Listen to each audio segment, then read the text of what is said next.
Let's see, y'all.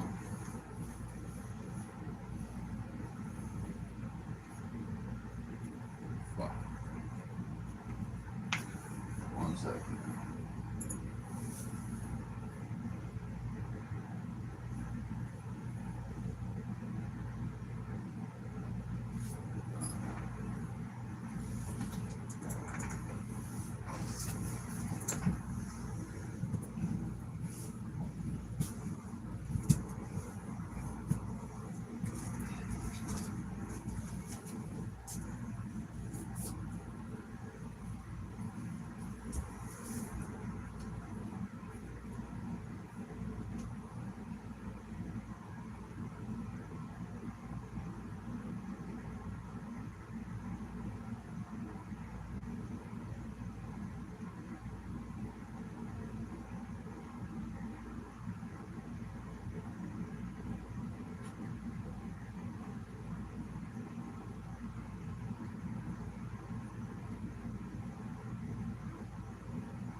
Good job.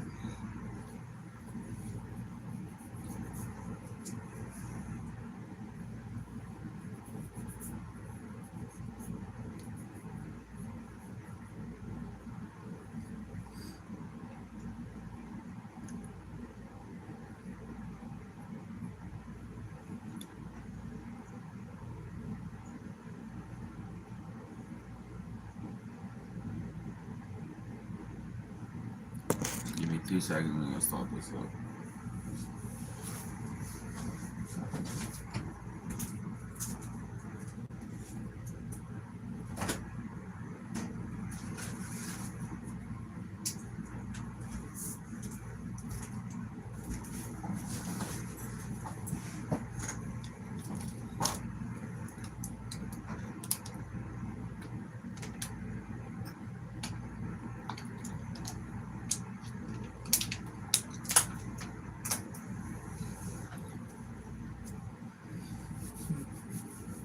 Okay, y'all. We're about to be hopping into some reaction videos, no other than some body cams. We got elevator crushes tour guide to death in front of tourist. We're about to be seeing what's going on with this video. I just randomly clicked on it and it looked pretty interesting, so we're about to see what's up with this. Let's not waste any time and let's get into it, y'all. An elevator carrying men, women, and children began its descent into the Molly Kathleen gold mine for its third tour of the day. But halfway down, at nearly 500 feet below the surface, the elevator ground to a sudden halt. No one on the surface knew what had happened until a woman began screaming from the depths. She emerged from halfway Colorado on the afternoon of October 10th, 2024. An elevator carrying men, women, and children began its descent into the Molly Kathleen gold mine for its third tour of the day. But halfway down, at nearly 500 feet below the surface, the elevator ground to a sudden halt. No one on the surface knew what had happened until a woman began screaming from the depths. She emerged from the shaft after climbing the ladder lining its walls, physically exhausted, claiming that someone was dead. After a 911 call, deputies quickly arrived to assess the situation. How many tracks? Well, you got 11 at 500 feet, and then there's another group at 1,000 feet. How many do we know now? We think it's going to be 25 total. And you got one confirmed deceased made at 500 feet. He's Now off the top. He was an employee. Yeah, he's at the house. Yeah.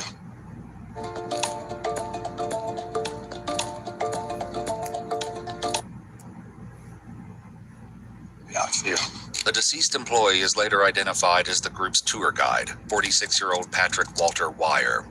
Though the deputies assumed that he fell from the shaft's opening, Patrick was actually inside the elevator with the tour group at the time of their descent.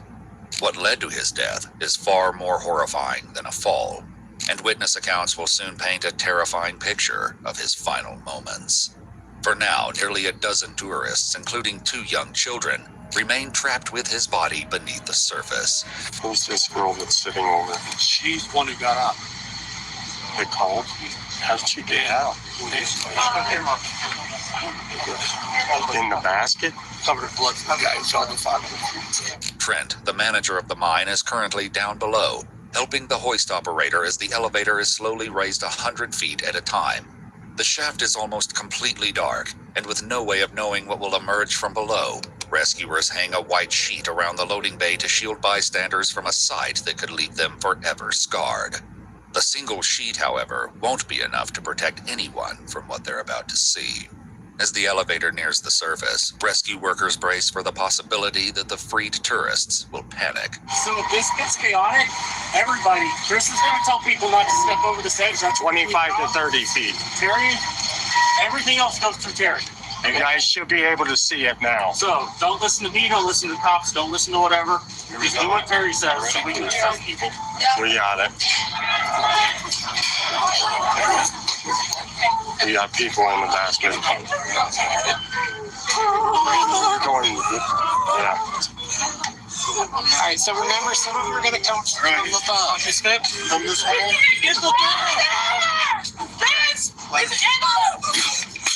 Yeah. These are heavy. How did we get him out of that second car? Down the stairs. The tourists that emerge from the lower compartment are in a shocking state, with their clothes and hard hats soaked in blood. Those in the upper level must wait for their turn to exit, and it quickly becomes clear why there's panic in their voices. We're gonna get you. Hold on. It's okay. Hold on. Everybody's clear from the bottom basket. We got more up.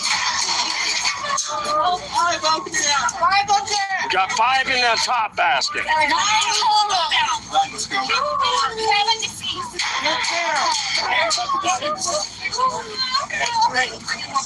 Who's left down below? Anybody left down below? Okay.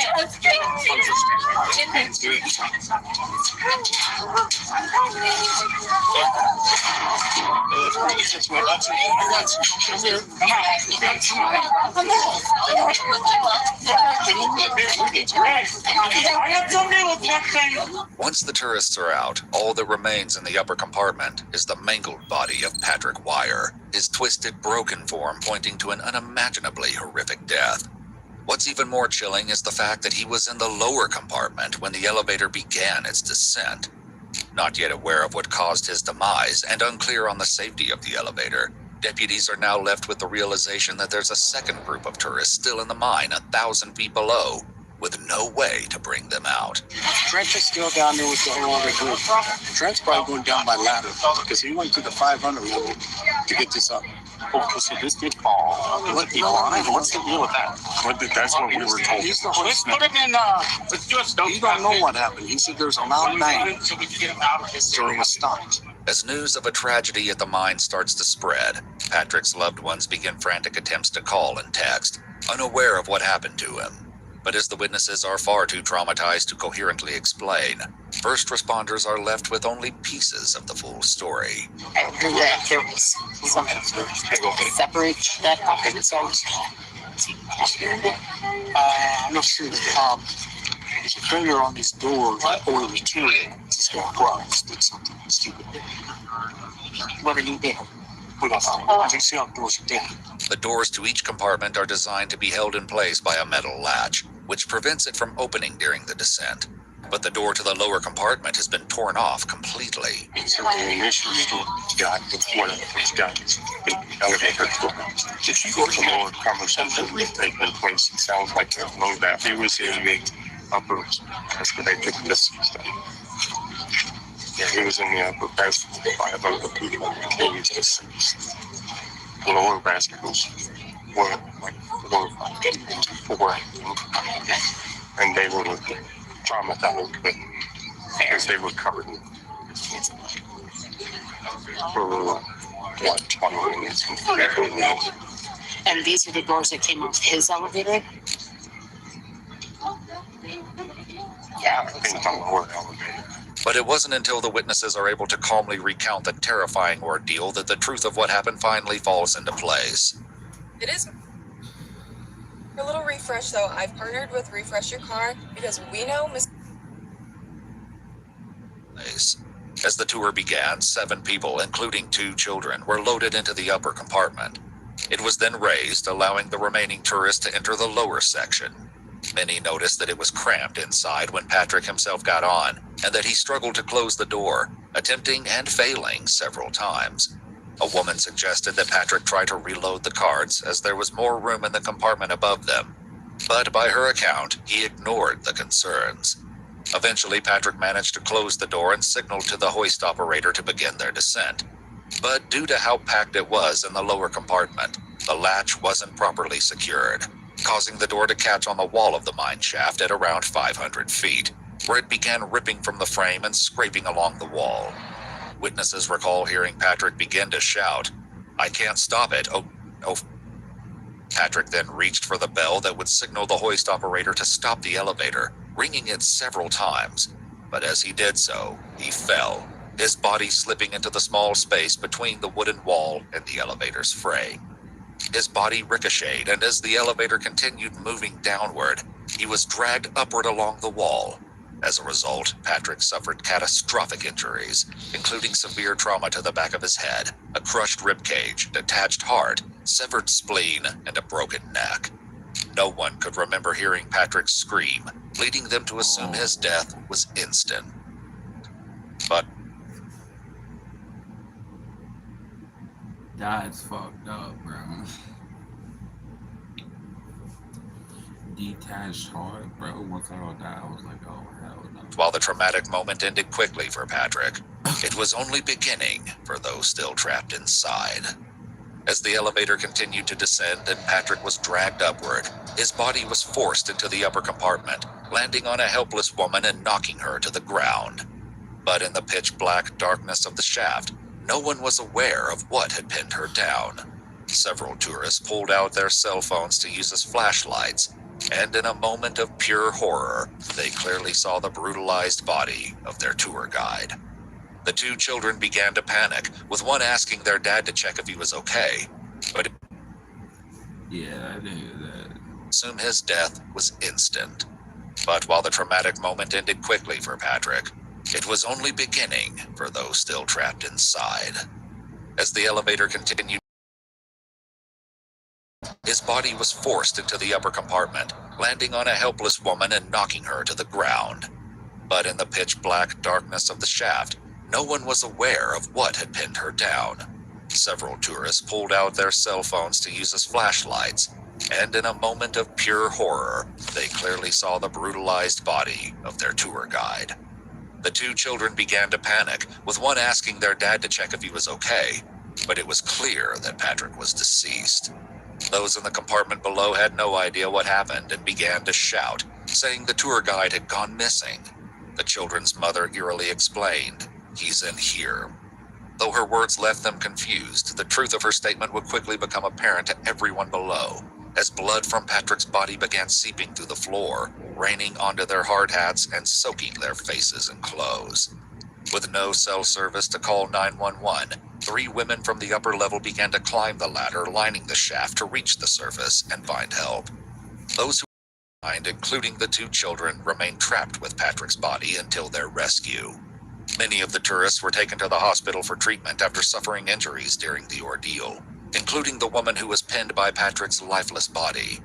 The cause of the accident was ultimately determined to be operator error, and after Patrick's body was removed from the elevator, it was deemed safe to use, allowing rescuers to bring the second tour group to the surface. What a horrible thing to do on vacation. Although the mine passed the safety and compliance inspection in December of 2024, clearing it to reopen, the Molly Kathleen mine remains closed to tourists for the foreseeable future. Its website now thanks visitors for the many years they allowed them to share Colorado history. As 46-year-old Patrick Wire was a former United States Airman, a memorial procession was held in downtown Cripple Creek to honor his life and service. A GoFundMe established by Patrick's brother raised over $74,000, funds dedicated to supporting the future of Patrick's 7-year-old son. Watch our full videos as they were originally made, with no randomly muted words or details cut. We've also dropped brand new EWU videos available only on EWU Plus. Available now on iOS. That's actually kind of crazy, though. That's fucked up.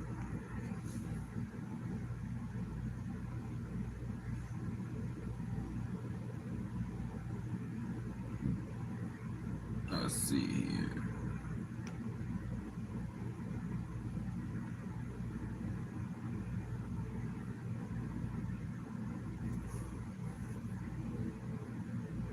Él es Bob y tiene trabajo que hacer, pero decidió saltarse el paso principal.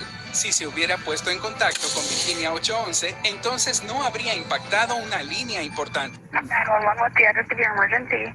Ma'am, my dad's been shot. Help, somebody help me! When a hunting trip takes a devastating turn, a teenage boy fights to keep his stepfather alive.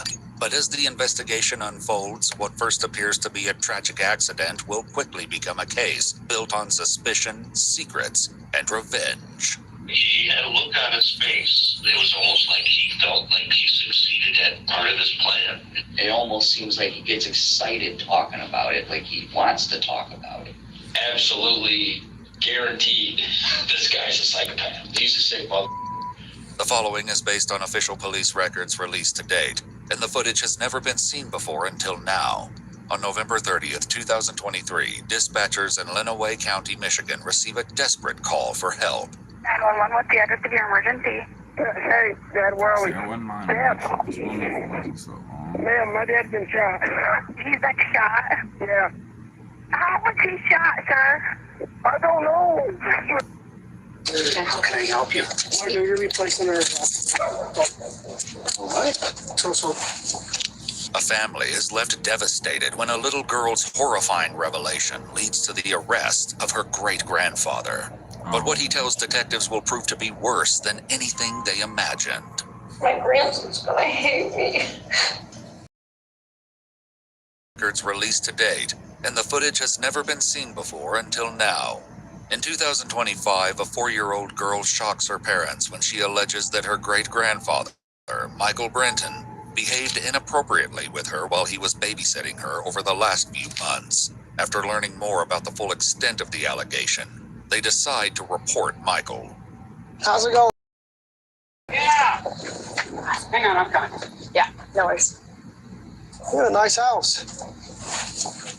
Oh, it was supposed to be, has its flaws. How can I help you? Well, Michael, it's... Michael, you're replacing her arrest. Assault of a child. A what? Assault of a child. Michael is promptly cuffed and transported away from the home he shares with his wife Bonnie and her grandsons. Due to the time frame of the allegation, detectives were unable to complete a SANE kit to collect DNA evidence, leaving them to piece together what transpired through interviews with the victim and Michael himself. I work in the Detective Bureau, in our sensitive crimes unit or special victims team. I specialize more so in crimes against kiddos. So like what? Kids, juveniles. So you are in custody. Right. From my understanding, you would like to speak to me? Well, they asked me if I would talk. Yeah. But then the attorney said not to talk. Okay. So how much do you want? I would just like to speak with you. Are you now willing to answer questions or make a statement? Yeah. I have a question. This is, You said I never saw a police report. I never saw the accusations. In a forensic interview, the victim would describe in horrific detail what Papa Mike did to her. In an interview with Michael's wife Bonnie, the detectives state that they were inclined to believe the victim's statements to be true due to the disturbing nature of what she shared. But if there's no evidence to it, you know, it's kind of just he said, she said. So that's kind of how I took this at first, you know, like, well, the thing is she's 4 years old. A 4-year-old doesn't know stuff like that, right? I would say probably not. It's probable that she wouldn't know something like that unless if it was true, correct? Right. And the fact that she can straight up say to 5 different people that Papa Mike did this, it makes me believe that this probably happened.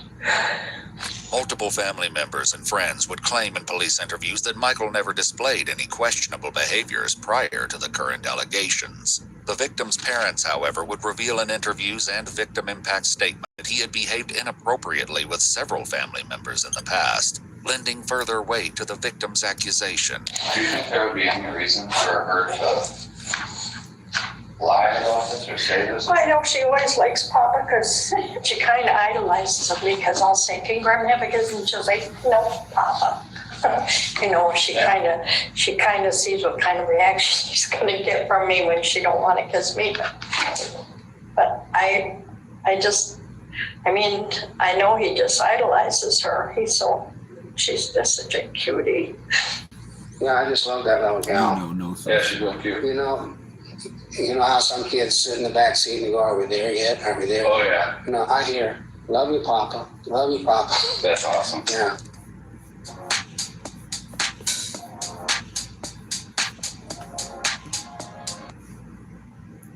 Yeah.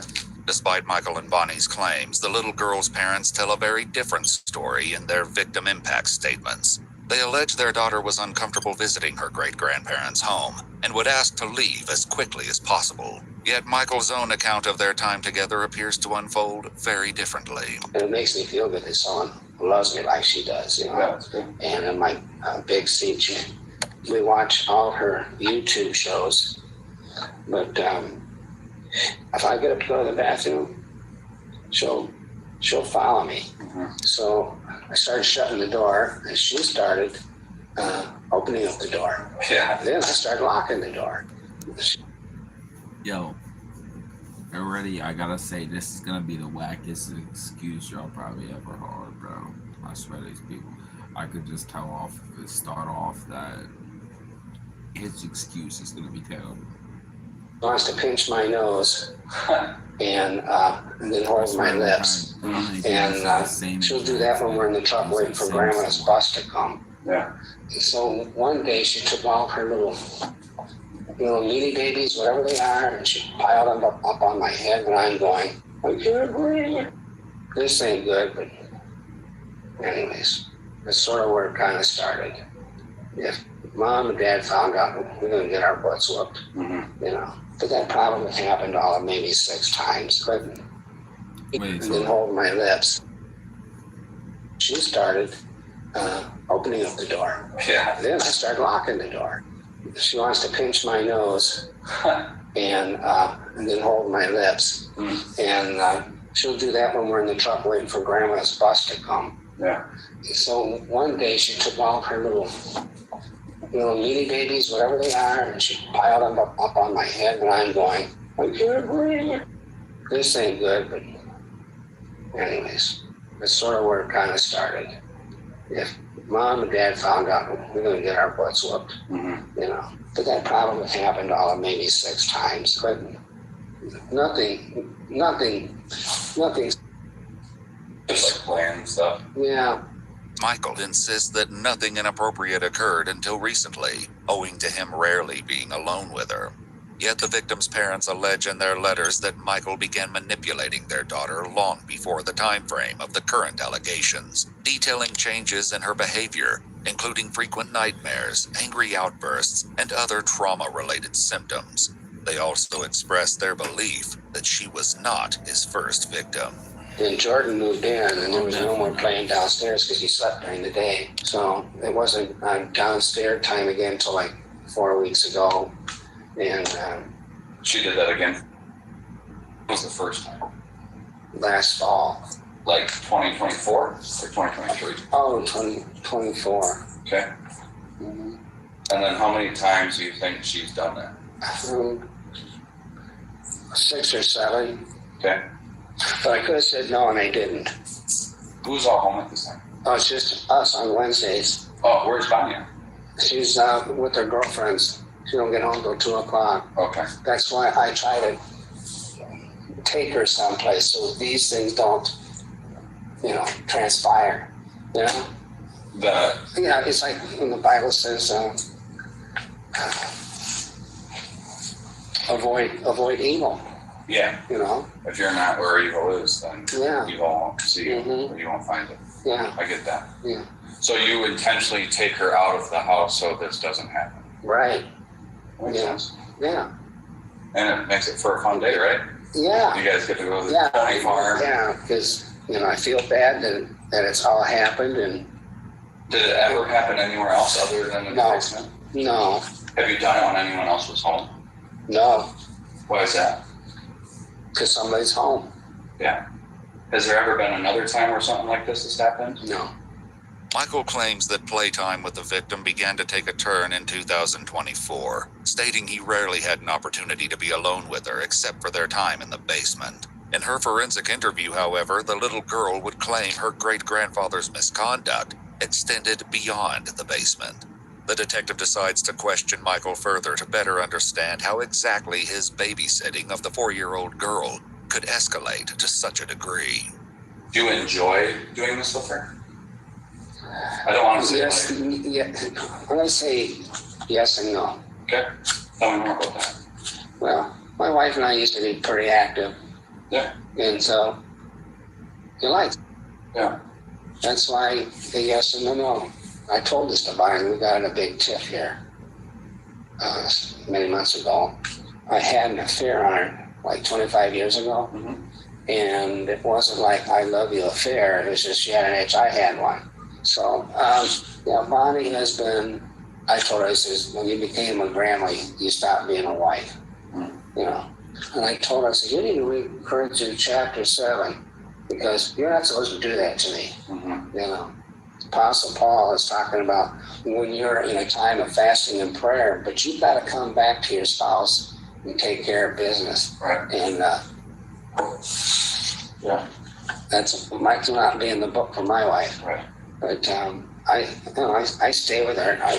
So do you get that cause right now there's a void with your marriage, right? Yeah. It's empty. There's a box there. Yeah. She's not fulfilling her duties. Yeah. Does that box get a little filled by doing this? Just kind of a little drip of water into the box to fill it, just to feel something in there? I don't know. Are you attracted to her, would you say? No, I just love her because she's just a sweetheart. Yeah. Yeah. Yeah, she seems like a sweetheart. Yeah. Do you think something more would happen? No. That would, for me, being 4 years old, that would be harmful. Okay. Mm-hmm. What if she was 10, in 6 years? Oh, I didn't want to think of that. Yeah. Yeah. Do you think that your actions were wrong? Oh, definitely. Do you think that you should be in jail right now? Based on law, not ethics, moral, or anything like that. Well, I don't like being here, but I know why I'm here. Do you think it's deserving? Not even necessarily. Well, God says, what you do in secret, I will shout from the mountaintop. Yeah. God's shouting. I know God loves me and forgives me, but I don't want to be sinning. Because Jesus says, if you love me, you keep my commandments. Right. And I'm blowing it here. I didn't want it to be happening. It's that warfare inside you, I gotta say, there's very few situations that I mind people bringing God into. You don't bring him into your mess, though. Come on, bro. We all know if you have the opportunity, you go for it again, bro. You know what I'm saying? Bad angel, good angel. It's a battle. Yeah. And I don't want to be fighting, as I told them. That's what's up with these dudes, bro. You know what I'm Deacon. saying? It's like, oh, Church. it's all okay until... Since I just want to know more. Yeah, it's a problem. Every corner of the city can be my little workspace. I've partnered up with Microsoft because...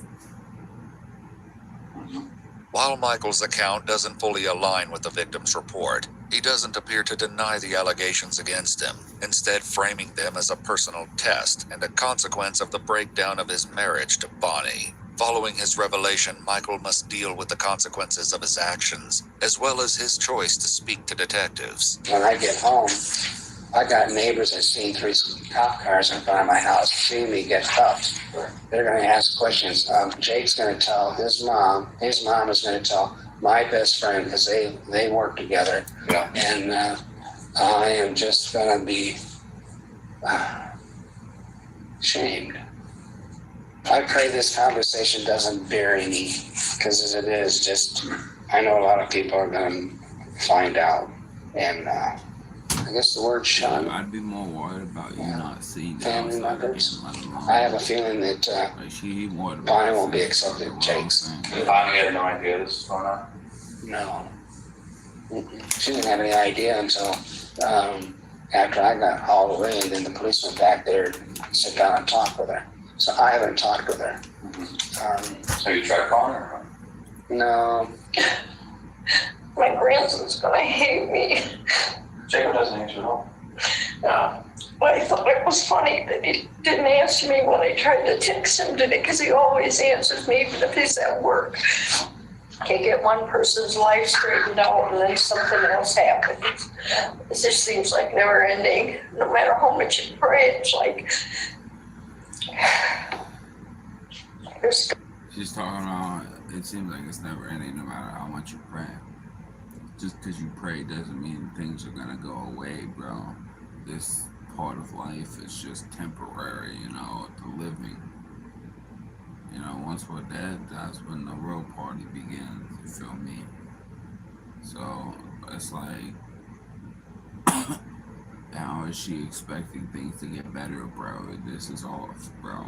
As long as you're on off, there's gonna be a 1,000 problems. You feel me? Okay, well, I'm so sorry that it was happened. I don't know. It's not your fault. And they know that's not your fault. No, but I should have been taking care of her. Did I tell you too much? Did I tell you more than a lawyer would expect me to tell you? I'm not a lawyer. Yeah. I just always, like I said, I don't have, like. But does this work against me? I'm It's just, hard. I'm a truth finder. Mm-hmm. I have zero skin in the game. So where does this information go now? I just read a report. Mm-hmm. And then who reads it after that? The district attorney and your lawyer. Yeah. You know? No. You want to share? I just hope all I just told you isn't going to put me in jail for long term.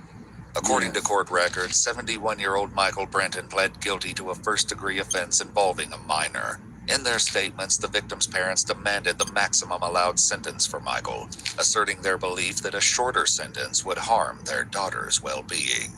Michael was sentenced to 29 years in prison, followed by 10 years extended supervision. It was also ordered that he be placed on the lifetime registry. I'm sorry. Listen, I get the 10 years thing, or the 29 years thing, okay?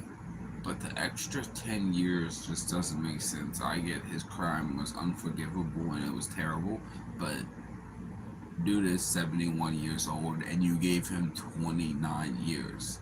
I don't think he's making it out. You feel me? Like, so the extra 10 years just feels like a overload of bullshit. It's just like, he's not making it out.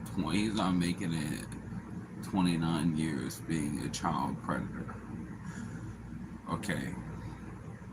So the 10 years is just like an extra like bullshit charge, because it's just like, he's not gonna make it the 29 years, let alone an extra 10. Man.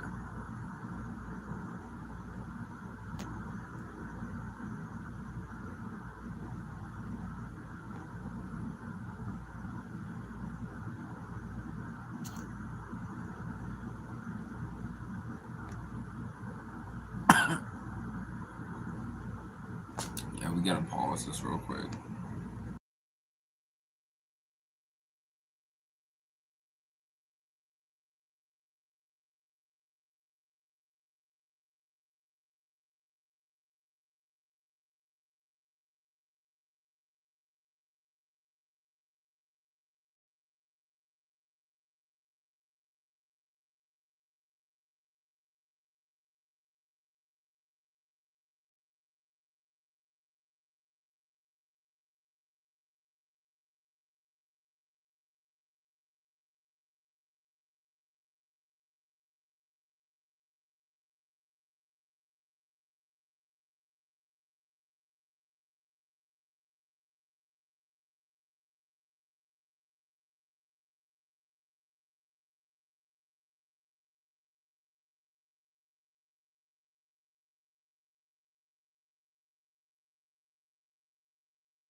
Room. Yes, I do. You can't tell anybody. So when he took you in the room, what did he say to get you to go to the room? Yes, I do. You can't tell anybody.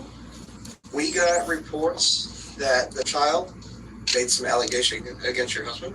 Okay. We had fun with kids on vacation. That's what I'm saying. She told me I have a secret I can't tell you. Hey, before we start this, I'm just gonna say it, bro. I'm gonna be honest. What kind of screw in your head's gotta be loose for you to feel that this isn't acceptable? Like, I know if you're a good person, somewhere in your body, something is telling you this is not right. I shouldn't be doing that shit.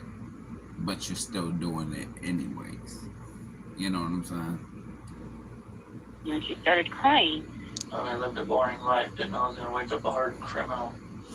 Because I know when I do. And the other child said that you walked into a room and shut the door behind you guys. For a 5-year-old to be very descriptive about that, obviously concerns, right? Yeah. So you You guys. just tell him a big up. Well, Why would he do this to her? A parent's worst nightmare comes true when a 5-year-old makes a stomach-churning allegation against one of her friend's fathers. As the truth comes to light, it's not only worse than anyone thought possible, but proves that sometimes the worst monsters are the ones hiding in plain sight. So it's like I keep finding myself in the middle of this stuff. The following is based on official police records, and the footage has never been seen before until now. On the evening of April 24th, 2022, the Manatee County Sheriff's Office in Palmetto, Florida, receives a disturbing 911 call from a concerned parent. My daughter's 5 years old. She was getting dressed in her pajamas this evening, and she told me, I have a secret, but I can't tell you. And she started crying. And I said, well, you know, there's no secrets between mommy and me. She said, well, I don't want you to be upset. She happened today, this afternoon. We were celebrating another neighbor's birthday party. The little girl claims one of her neighbors did something unthinkable to her. Deputies are sent to the caller's house, but park down the street in order to avoid bringing attention to the home. We're not going to confront this guy. I mean, if these allegations are true, Cax can come out and do stuff, not us.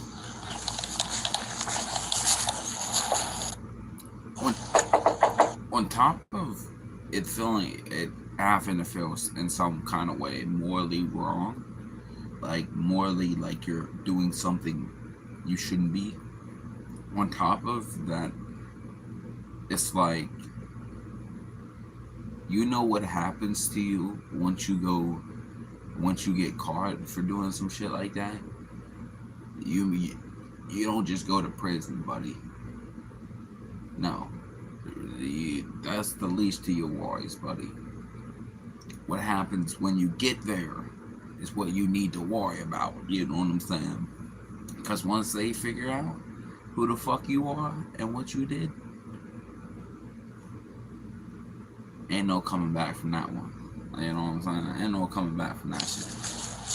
And that's the scariest part. It's like, Hi. oh, you did. The deputies sit down with the 5-year-old, but nothing can prepare them for the harrowing story she will tell. So do you have any friends in the neighborhood? I got this guy. Just to go to jail He shut probably the end up door. dead. You know what I'm saying? What? Like, He shut the door and The little girl describes the man inappropriately touching her. Who's that? Thompson's. You said Thompson. Okay. Mr. Thompson is one of their neighbors who lives down the street. He's the father of some of the children she plays with. So when he took you in the room, what did he say to get you to go to the room? He said you can't tell anybody. He said follow me. Okay. And then you guys got in the room, and did he show you any pictures of anything? He showed me like young girls like me Where do you have those pictures? when we were in Georgia. Okay. Did anything else happen in Georgia? No, nothing else happened in Georgia. Well, I appreciate you sharing your secret with me. Can I call a couple people? I'm just gonna call them in out here if you want to go back inside with them. I feel like with how the world's gone now, it's gonna be the scariest thing about bringing a child into this universe. It's like,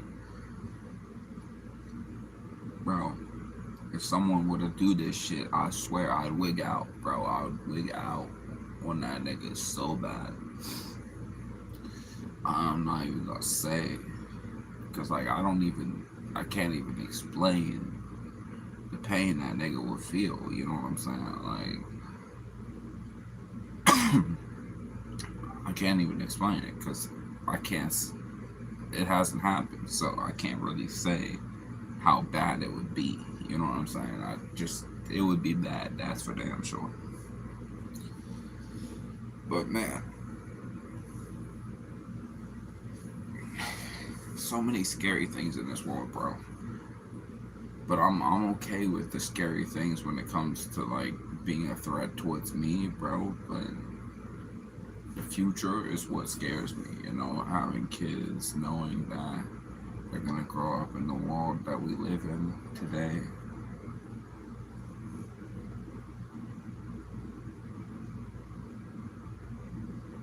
Got none but thought bitches in this motherfucking world, bro. It's like, damn.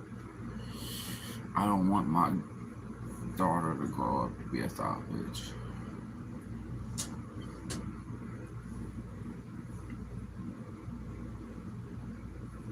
I don't know, man. I'll let you know what's gonna happen tonight. With the child and her mother out of earshot, the deputies discussed the situation.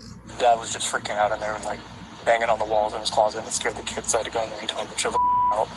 I get why he's upset, but I was just like, listen, dude, you gotta pull together for your kid's sake, man. See. I thought I knew cruise entertainment, but Virgin Voyages. That's why I gotta keep that gangster persona, bro. No matter what. That ghetto ass part of me, bro, is always gonna be a part of me, because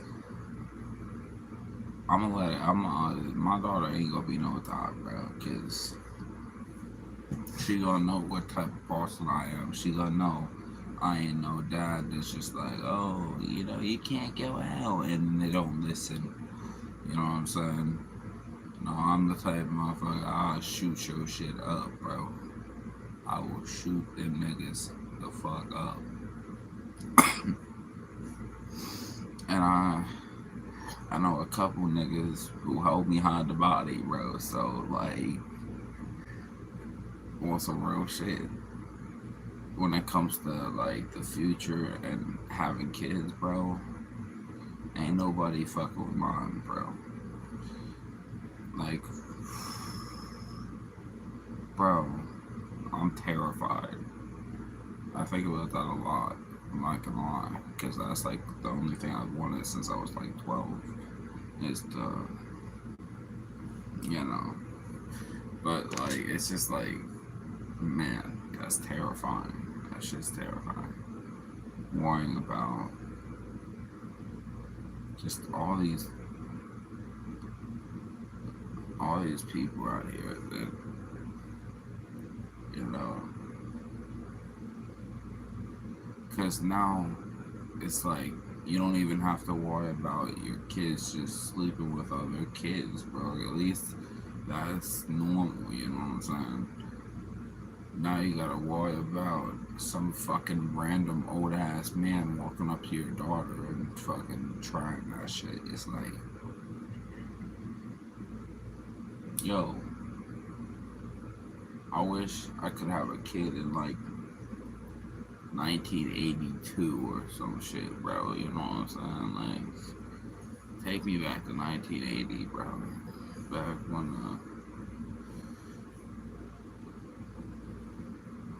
Back when it was like less to worry about when it came to that kind of thing. Or maybe it just didn't hit the news enough. You know what I'm saying? Maybe it's just more public now. That might be, it might just be more public. I might just be tripping. It's changed the game. And let me just say this, Virgin Voyages has said... I get why he's upset, but I was just like, listen, dude, you gotta pull together for your kid's sake, man. Are you willing tonight to go down to Sarasota to get that forensic doctor visit? Yeah. Okay, I figured you were, because I know your husband asked about the emergency room. The swimsuit the 5-year-old was wearing at the birthday party is also collected as evidence. The next day on it. Want some real shit, bro? I'm gonna be honest with y'all for 2 seconds, bro.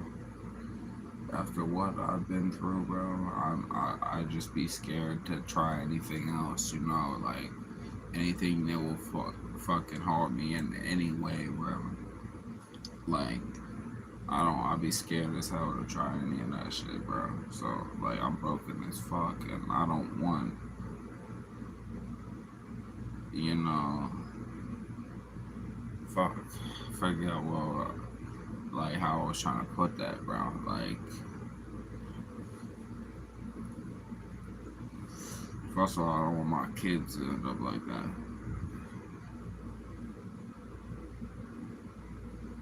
But man,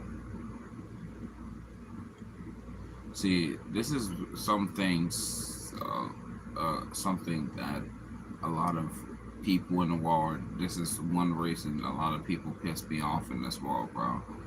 A lot of people don't realize, bro, once you have kids, it's all over, bro. Like, they say that, but they don't get it. You know what I'm saying? It's like, everything you knew, everything you loved, everything you cared about, throw that shit out the window, bro. Everything now is that kid, that child, bro. Like, nothing else in this world fucking matters.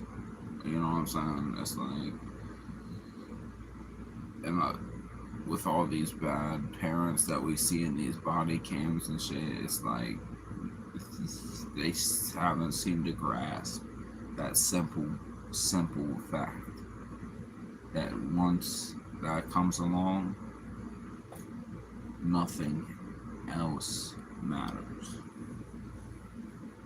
except for him. You know what I'm saying? But that's a whole different situation. But you know what I'm saying? You get where I'm going with that. April 25th, deputies tracked down 44-year-old Christopher Chris Thompson while he's working for the Manatee County Utilities Department. Hey, Christopher, how you doing, man? Good. What's up? You step out for me? What's up? So I can walk back to me. Okay. They talk about this like. Yo, Chris Thompson sounds like a fucking made-up name. We'll explain just a second. Yeah, why don't you take a, So, yo, me Flash Thompson, you feel me? Seriously. That was fuck. Can't tell me anything? I can't. They'll explain it to you in a minute. I'm sorry. Though they keep him in the dark about why he's being detained, it doesn't stop one of the deputies from talking to Chris's coworker. See? Oh, yeah. You feel me? Flash Thompson, I do all Real you bad. from the Spider-Man. Yeah. The one that was always bullying Oh, that's Spider-Man. So the one that's dead or something?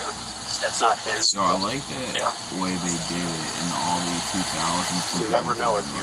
Comic book Spider-Man, you know, in all While they wait for the transport to arrive and take custody of Chris. In the early 2000s, they kind of did, you know, Flash Thompson. They had him as like an actual bully type. You know, like how bullying used to be. And now they have it like the new age bullying where it's all wars, no fists, bro, because niggas is pussy. And they'd rather just, you know, insult people. Because, like, that's really how it be, dude. Like, people be trying to, like, fighting when it comes to physically bullying someone, that's not a thing as much anymore. It's usually people just using their words, hurting other people.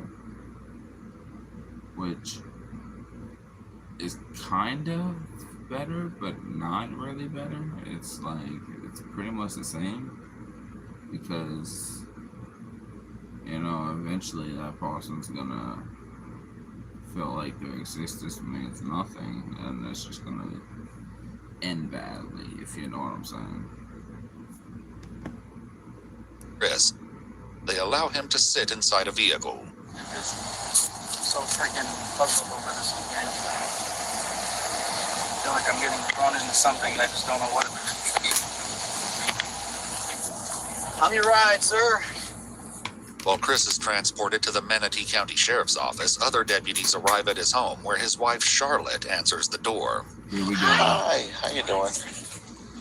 Are you on the phone? Yeah, I'm on a call. Can I end my call? Yes. You're welcome to come in. Okay. You might want. Charlotte is asked to step into her backyard and is told that she's not allowed to enter the home without one of the deputies. Your husband's on his way to talk to the detective at our office. He just wants us to just stand by with you here. Is this what's it in regards? I have no idea what's going on. Yeah, I don't know. They just told us to just hold on to the house while they get the search warrant signed by a judge. Okay, feel a little better if I knew what was going on. Or who? Is it in regards to my husband? I believe so, since he's on the way to the office to talk to her. I'm assuming it's about him. It's not submitted yet, so it's going to be reviewed or something?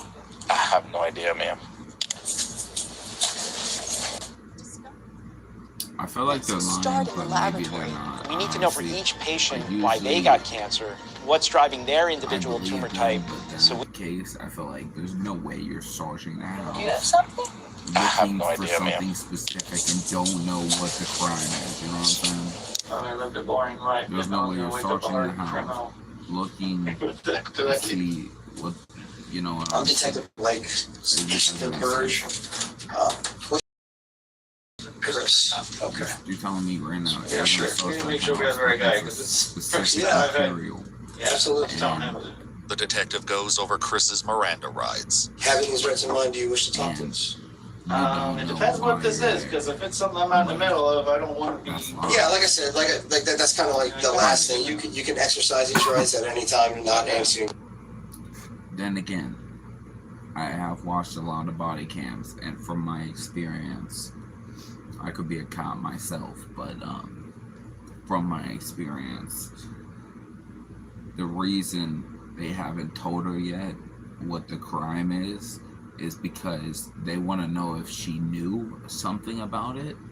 In order to do that, they have to see her responses to when they tell her what's up and shit like that. You know what I'm saying? So they want to wait till they get into the investigation room, break her down, use the, you know, the 5-step plan, and,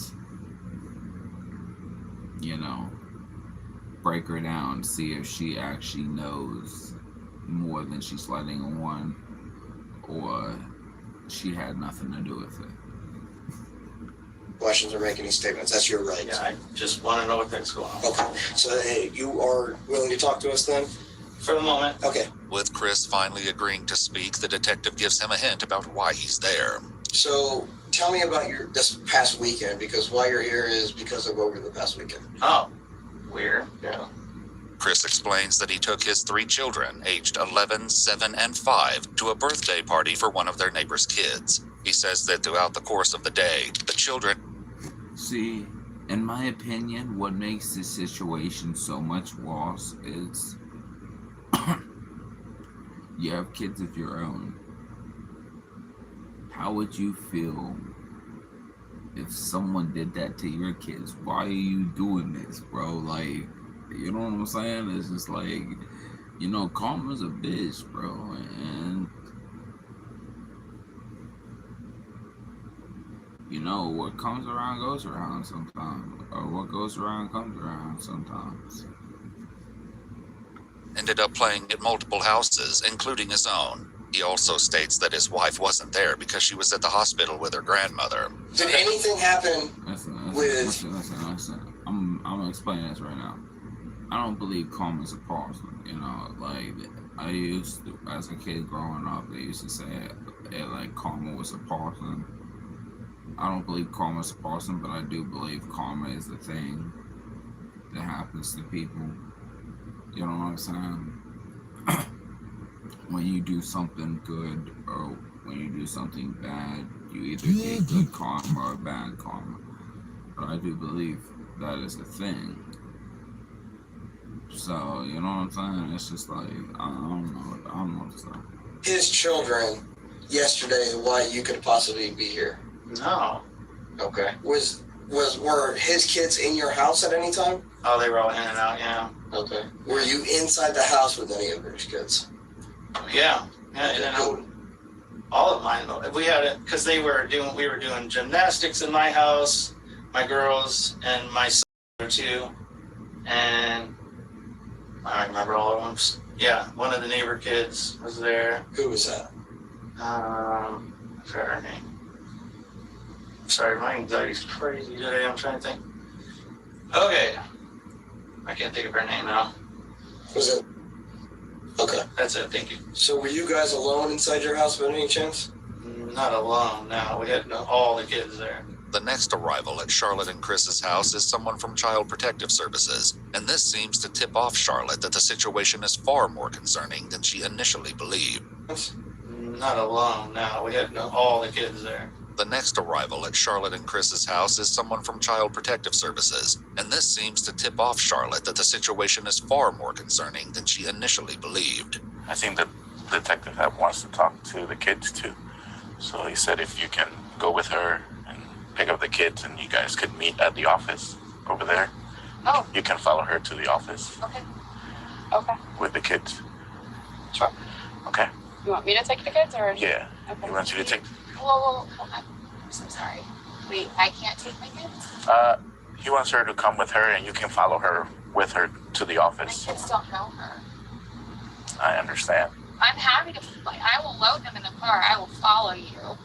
But can somebody please tell me what's going on? They'll explain it to you You're when really they get to scaring me, the fact that, I don't know what's going on. Without telling Charlotte any more details, they decide that CPS will pick up the children from school, and she will follow them to the Manatee County Sheriff's Office.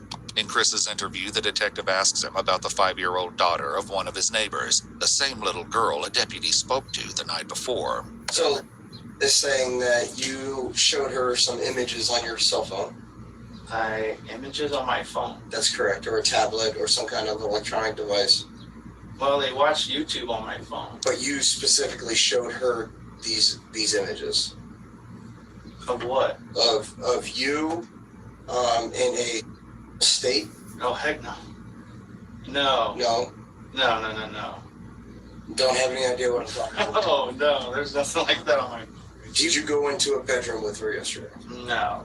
Okay, why would she be telling me that? I'm not sure why. I don't remember going in a bedroom with her. Did you specifically escort her into the room and shut the door? No. Because I have another child that was there saying that is what they saw. Oh, no. Also. So saying it, and then I have another child saying that... what room did I take her in? Your room. Oh, my room? Yes. I don't remember ever having her. I was in my room, but she wasn't. She described it as your room. So if she's not really familiar with your house that much, she described it as your room. And the other child said that you walked into a room and shut the door behind you guys. I don't recall it anymore. Okay. So, and then while in the room, something happened where you showed her videos of you, other children performing on you. No. Oh, good Lord. Hell no. So obviously concerns. Okay, yeah, now I see where we're... So, obviously concerns. Yeah. And for a 5-year-old to be very descriptive about that, obviously concerns, right? Yeah. Charlotte is asked to speak with investigators away from her children, and she's finally told what's going on. We got reports that the child made some allegations against your husband. Okay. These allegations stemmed from him showing her videos of children performing on himself. What? Within the allegations also said that he performed on her. Oh. Yes. When? Yesterday. I wasn't around. I was at the hospital with my grandma. This is very intelligent, it seems like. She's very articulate. He performed on her. Oh. Yes. When? Yesterday.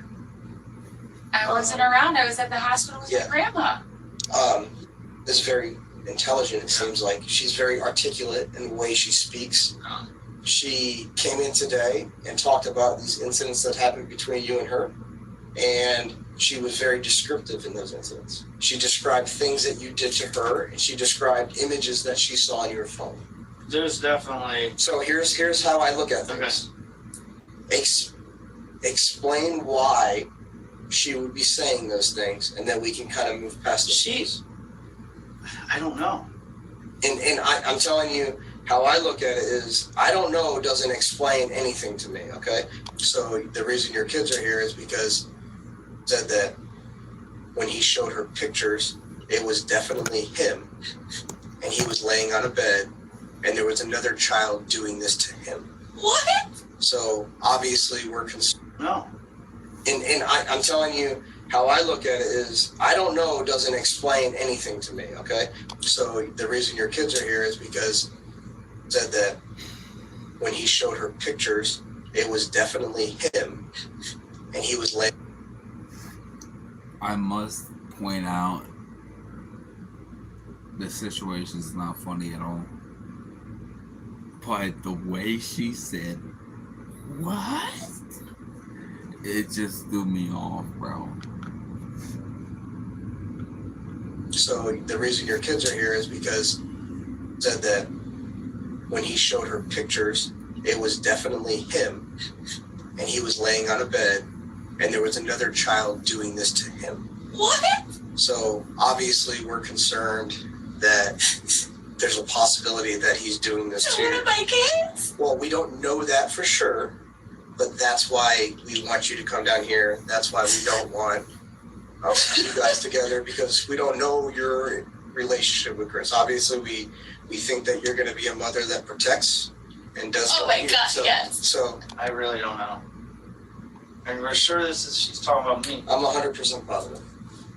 Yeah, they didn't know. I feel like I'm doing 2 full-time jobs at the same time, being a college student and trying to stay consistent as a content creator. Freaking kidding me? We did some research on Chris, and there's some incidents that occurred at 2 different Walmarts. There was one a long time ago, like before we even had kids. Yeah. That there was an allegation against it, but nothing ever came of it. Yeah. I was on a women's retreat when it happened. Like, I remember that, because I remember that investigation, and nothing ever came out of And it. there was one, so that was down in Miami. No, that was at this Walmart. So that's something that obviously shows pattern of this, where he exposed himself to children. And I know there wasn't an arrest made or anything like that, but obviously some concerns there. When he was first detained, Chris mentioned a previous arrest. Have you ever been arrested before or anything? Once before in Canton, Michigan. I had my kid in the car and I ran into the store. My parents always did. Well, you're not allowed to do that anymore. But I got released and it wasn't anything. They didn't push any charges or anything. Whether or not this is the same incident is unclear. Either way, it's becoming undeniable that Chris is leaving something out of his story. I know you've been involved in incidents where you were a suspect, where children were involved. The man, there was one. So my father. Here's what I'm saying. I know. So I don't want to work around possibilities or maybes or anything like that. I don't want you to worry about what's going to happen. I want you to understand. When I ask you a question, I want the honest truth. Okay? That's what you need to push out now, because right now we're in a situation where what's going on? Yeah, and I don't know. And at this point, honestly, I want a lawyer because I don't know what I'm being set up with here, and this don't sound normal to me. Okay. Like, well, that's your right to have a lawyer. Something's really off. What's going to happen right now is that we're doing a residential search warrant on your house, on your vehicle. You're being arrested for capital battery on a 5-year-old. Okay. And you're going to be also charged with showing a minor videos. Okay. So that's the situation right now. So my phone, you can check it. It's not. Okay. Of course, my phone's dead. That's the situation that we're in now. Okay. All right. Chris claims his phone is currently broken because earlier that weekend he dropped it in water. Chris is arrested for what we call a capital battery. Okay. He went to the Manatee County Jail. Did he say anything? Like, did he admit anything? Like, what did he say? Once confronted about some of the lies that he started, he asked for an attorney. What? So he did like to talk to me for a little bit, but then once I started confronting, then he asked for an attorney. So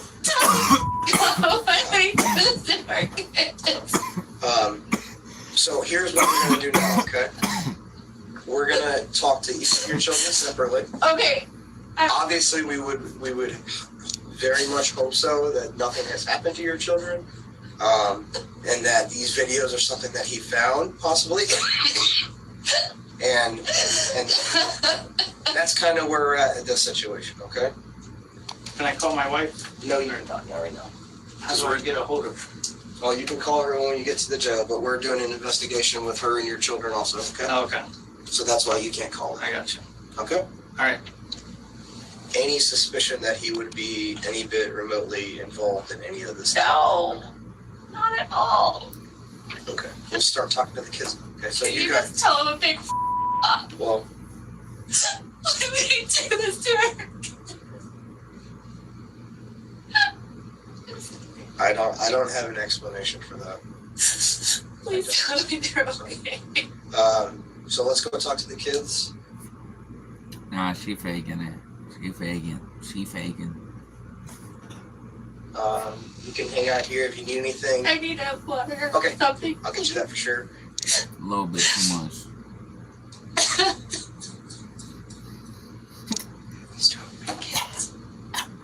Charlotte had called her father to join them at the sheriff's office, and as the detective gets ready to speak with her 3 kids, her father is brought in to wait with her. Okay. Oh, so this is that daddy daughter. Charlie, what's going on? What's wrong? This is that daddy daughter.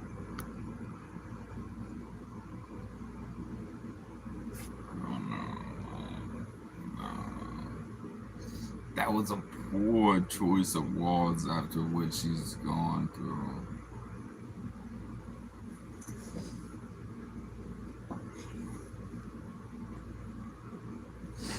I can't, dude. I can't. Why they gotta do that? Why they gotta do that? Why they gotta keep that shit in the video?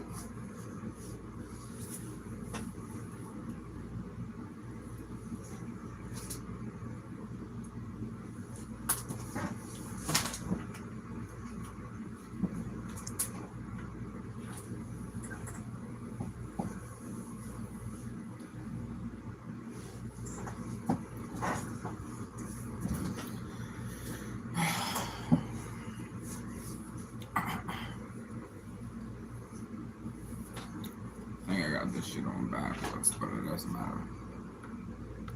Daughter, Charlie, what's going on? What's wrong? I'm right here.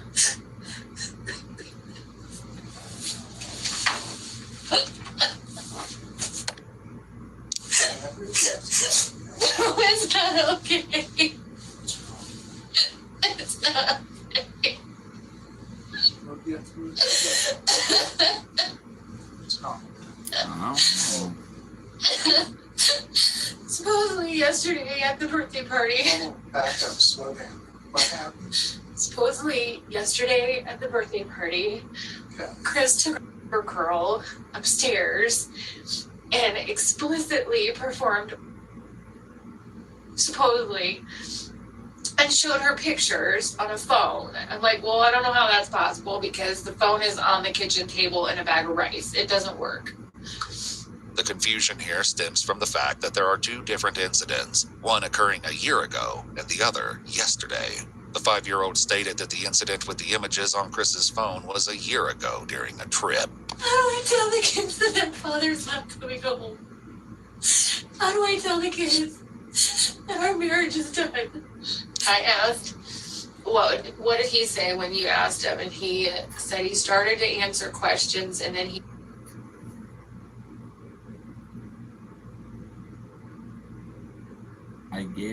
Okay. I can understand the whole going between things, you know, like crying, talking normally because like she's freaking out. She's going 7 different ways, but your biggest worries are those, or how would I tell them that their father's not coming home?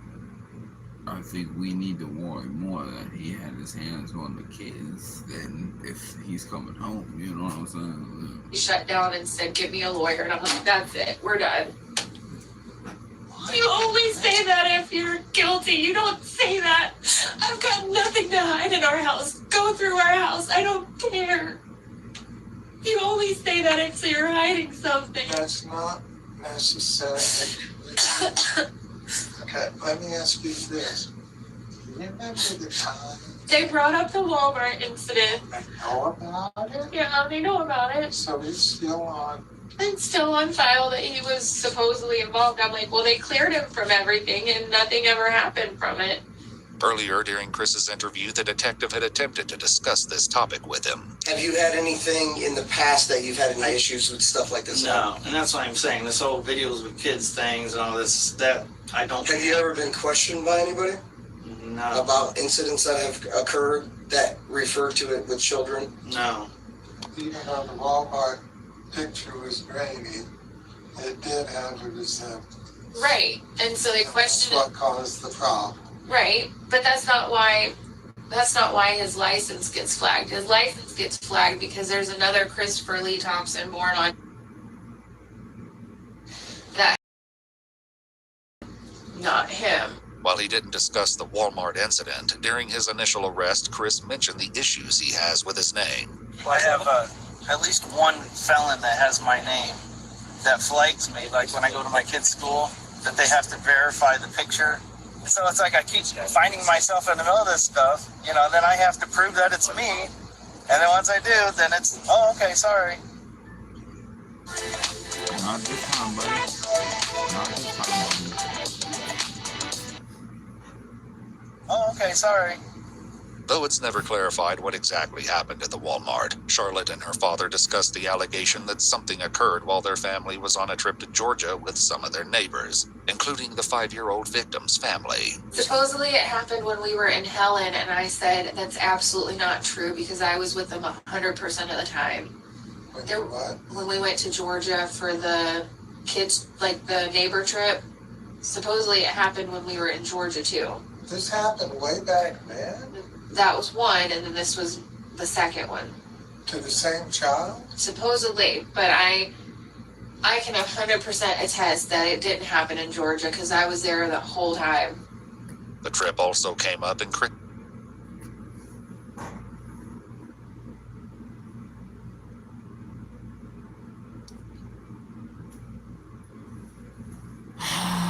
This lady, bro. She just saying that because she still got feelings. Her love for this motherfucker and fucks her vision up, bro. And that's what happened, bro.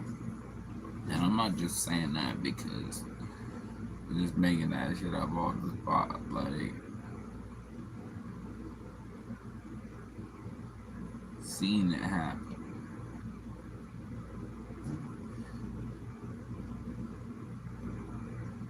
You know what I'm saying? It's like,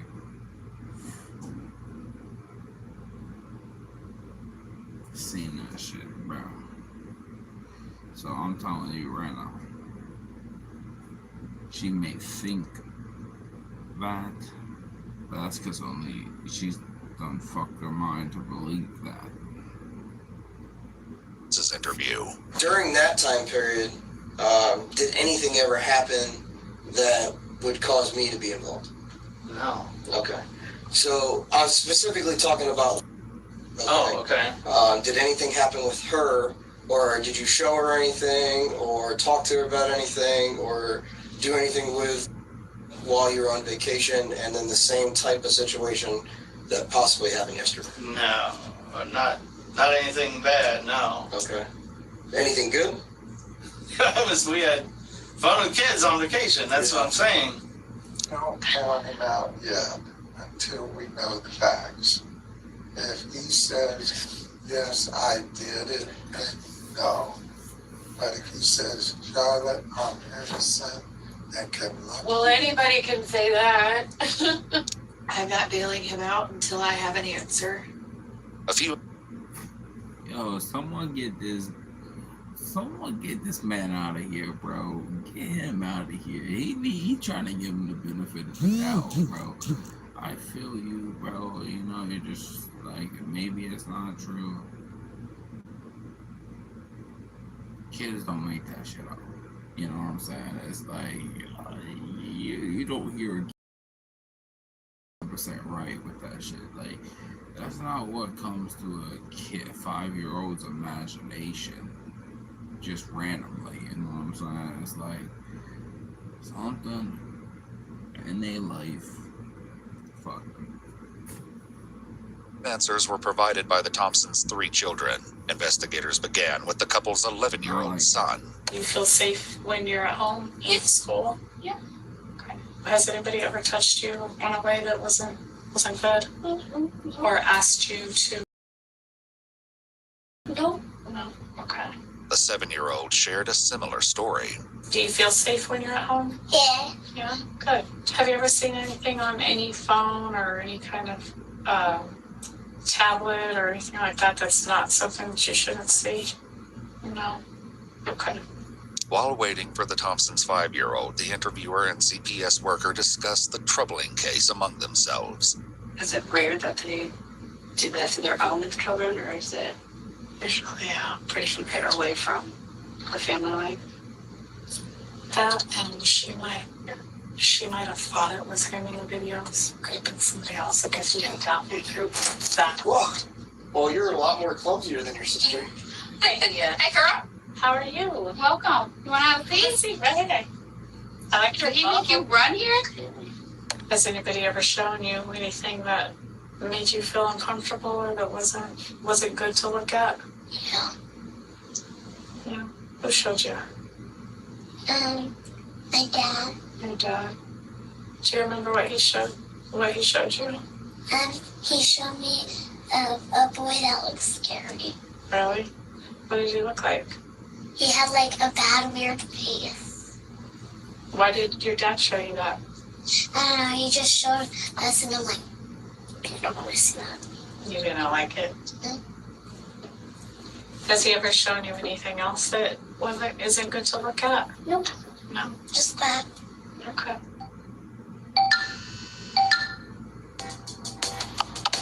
Oh, these kids, bro, this kid. Being an automotive DIY enthusiast means I'm always working on my own cars, which is why I partner with Mobile One Advanced Clean Motor Oil. Okay. After speaking with the children, the interviewer and detective returned to talk with Charlotte, reassuring her that they don't suspect Chris ever did anything inappropriate with their children.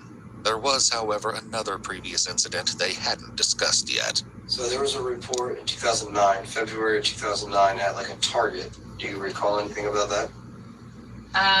We got married in December of 2008, and we moved to Dayton, Ohio that June, but I don't know anything about. So no police report or anything like that you... No. Because the allegations of the one in Hialeah in 2009 are similar to the allegations of the Walmart incident where he was exposed. I have no.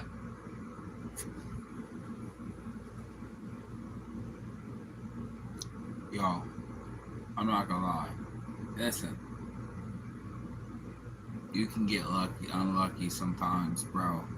But 3 different occasions, this dude was targeted in an investigation for some shit like that. It's like,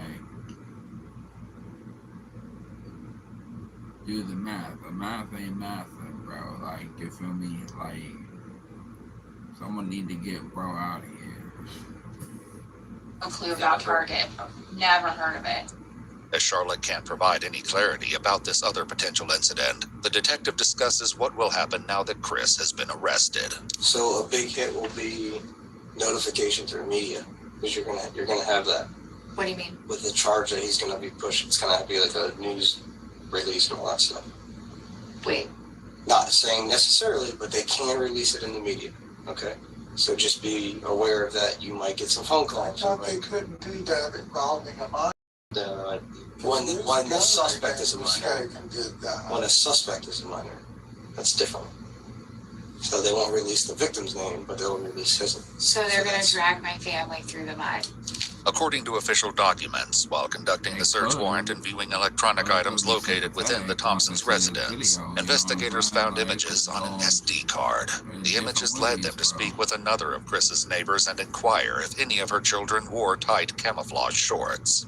The neighbor confirmed that her 12-year-old daughter did. When questioned, the child explained that she routinely goes over to Chris's house to hang out with his children. She said that Chris never made inappropriate comments or touched her in a way that made her feel uncomfortable. However, the images on Chris's SD card were of a child wearing camouflage shorts and were close-ups of her buttocks. So then playing what ifs. What if he didn't do it? Then You know, somehow they hit me with that doo-doo every video. You know what I'm saying? It's just like, it's like, I had seen all this before, so I'm used to them hearing this. I'm used to hearing, you know, crazy stories about people doing some crazy shit like this. But the way he just said that just threw me off. I was like, Is there like an apology? Records are fixed? Like, So- does that ever happen? So right now, the evidence that we have are based upon a little girl that is making some pretty serious allegations, right? Right. We also have one of the other girls saying that I gotta say it, bro. I gotta say it, bro. Who else is getting Jurassic Park vibes from this dude over here, bro? she went into the room with him. Okay, so that's kind of corroborating with this. And then we also have past incidents where he was showing behavior towards juvenile girls in department stores, exposing himself in department stores. Everything linking up to this being a more probable than not. The parents didn't come forward and say, hey, I saw them doing this. The little girl did. She made full disclosures. There's no reason for her to make these disclosures unless the incidents occur. Law enforcement also discovered Chris possessed nearly 20,000 images of child abuse material, and he had produced his own child abuse material with several different victims, all 13 years old or younger. Throughout the course of the investigation, several of Chris's victims were identified and were completely unaware of his actions. According to official documents, Chris has a history going back to 2010, touching and filming young juvenile females. Chris Thompson was charged with lewd or lascivious by a person over 18 years of age upon a child less than 12 years of age. Lewd or lascivious. Y'all know the Tom, there's plenty of fish in the sea. Why the fuck, of all the fish in the sea, are you gonna go for the ones that are not allowed? Like, you know what I'm saying? We gonna pause. We gonna find a new one. We'll be right back, y'all. This shit wildin', bro.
Okay, y'all, we have found a new one. We've got wife ordered a hitman to kill her husband, and we're about to see what's up with this one, bro. This one about to be crazy. It's 40 minutes long, so we're about to see. Okay. Why don't you have a seat? My name is Josh. This is Kyle. We work with the Rhinelander Police Department. We regret to inform you that your husband was found this morning deceased. This is Megan Danielchek, and she's just been told that her husband, Nicholas, was found dead. For the past 9 days, Megan has secretly been hatching a plan and hiring a hitman to have him killed. A husband she has no idea is still alive. We received a complaint early last week that your wife wanted to have you killed. And yesterday she paid our hitman to kill you. This isn't a joke. This is not a joke.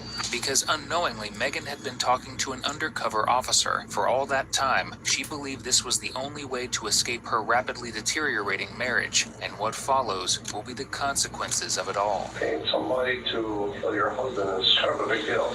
I didn't want this. I never wanted to do anything.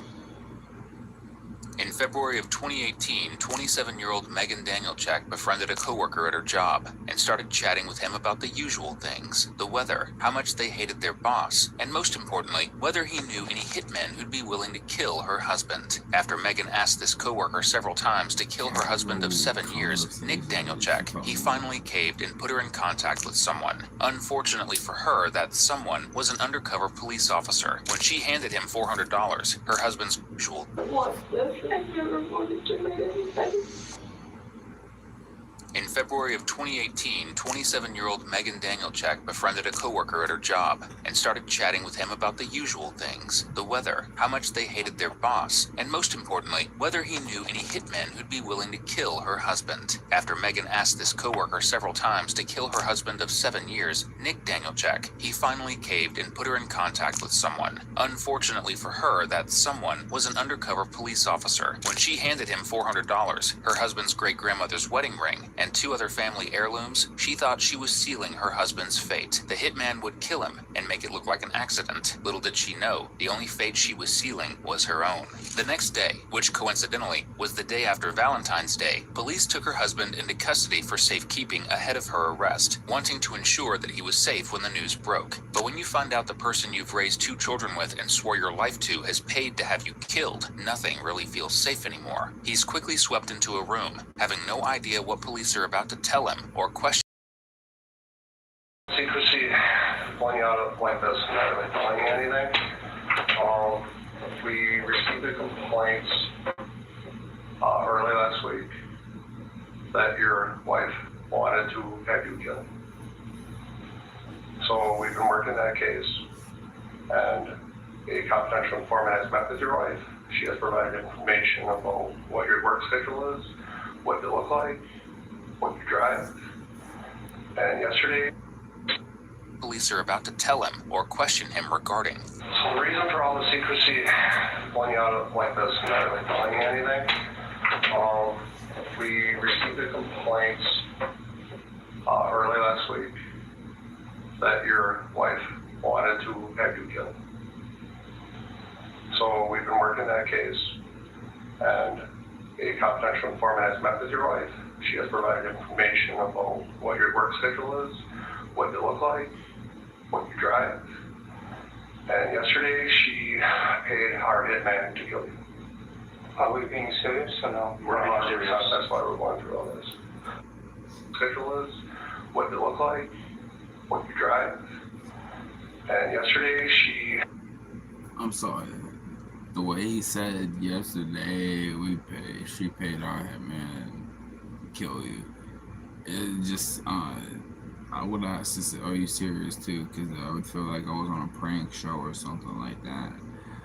Because, like, why all the need for, it's just the way he said it, bro. It's just the way he said it. paid our hitman to kill you. Are we being serious or no? We're not serious. That's why we're going through all this.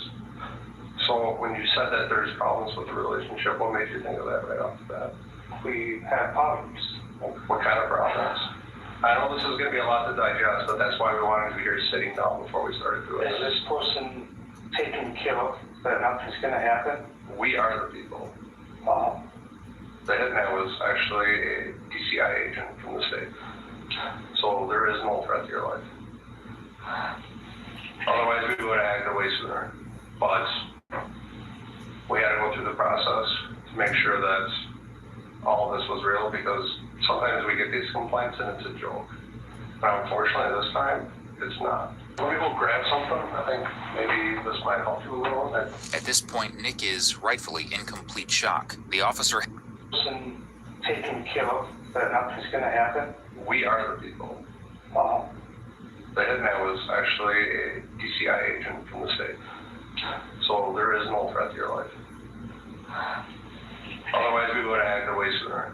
But we had to go through the process to make sure that all of this was real, because sometimes we get these complaints and it's a joke. But unfortunately, this time, it's not. When we go grab something, I think maybe this might help you a little bit. At this point, Nick is rightfully in complete shock. The officer heads 3 different hairstyles using one tool. The Babyliss Pro Nano Titanium Style Switch. First, The officer heads out to grab something in an effort to help prove not only the severity of what's happening, but the reality of it. His great-grandmother's wedding ring, a ring that was passed down to his grandparents, then his parents, and then to him, to give the woman he vowed to spend the rest of his life with, a ring that she gave away in exchange for having him killed. Yeah. You recognize any of these rings? Yes. Okay. These rings she gave to our agent as a down payment. So that's how serious it is. So we also have $402 in cash that she gave our agent too. So that's how serious this is. We're not even to the point of talking. She's to the point of acting. She's expecting you to go ice fishing tomorrow. Saturday. Right. Yep. She's expecting you to have to come back. So that's where we're at with this. That's why we're treating it the way it is. I gotta get a close I know how it might have been. I have an idea of how it could happen. Well, I know how it might have been. I have an idea of how it could happen. Well, that's nothing behind the thing, but. How do you know those rings? My great-grandmother's wedding ring that at the time we didn't have money, so when we got married, that's what she wore. And these other two, I don't really know, but this is my great-grandmother's wedding ring that she wore. And then it always gets caught in her clothing, so she hasn't worn a ring on her ring finger for like 3 years. But of course, 4 or 5 years of marriage, that's my great-grandma that passed away, the wedding ring. This is something that you will get back eventually, so you know, but we have hold on to it right now. So that's kind of the point that we're at.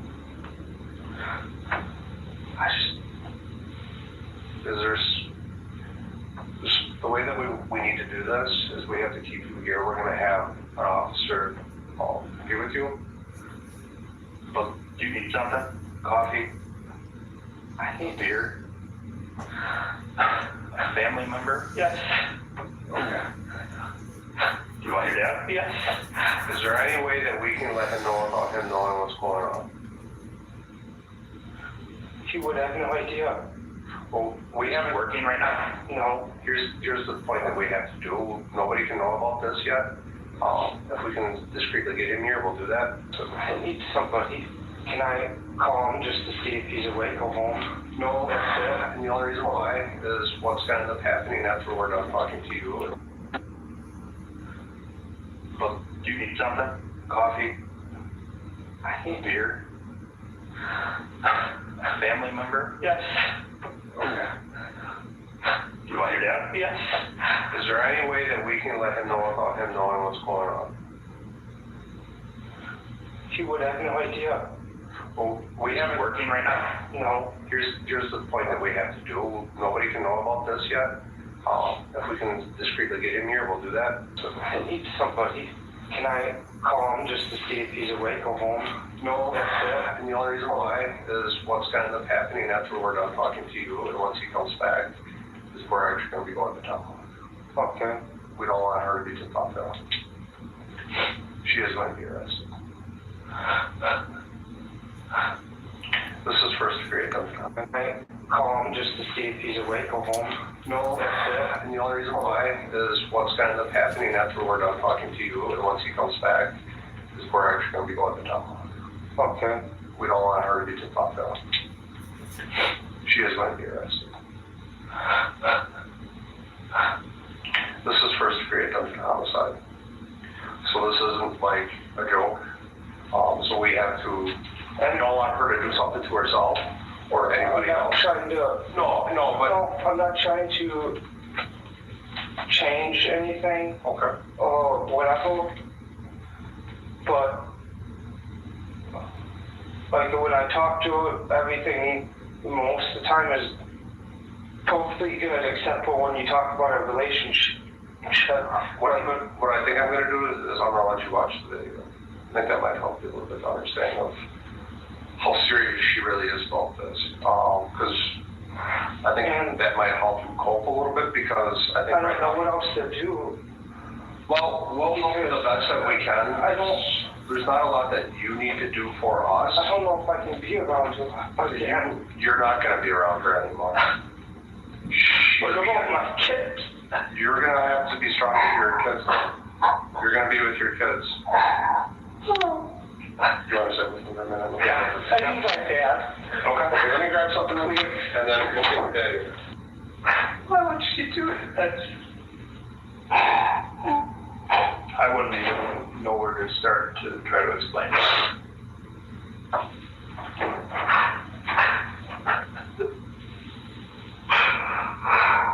I'm very sorry that you have to go through that. To the rescue. Sell what your kids don't need and earn some extra money back. I'm very sorry that you have to go through this. The only saving grace, and the reason why we feel better about this, is that instead of her getting a hold of somebody that really would have done it, we were able to intervene. Thank you.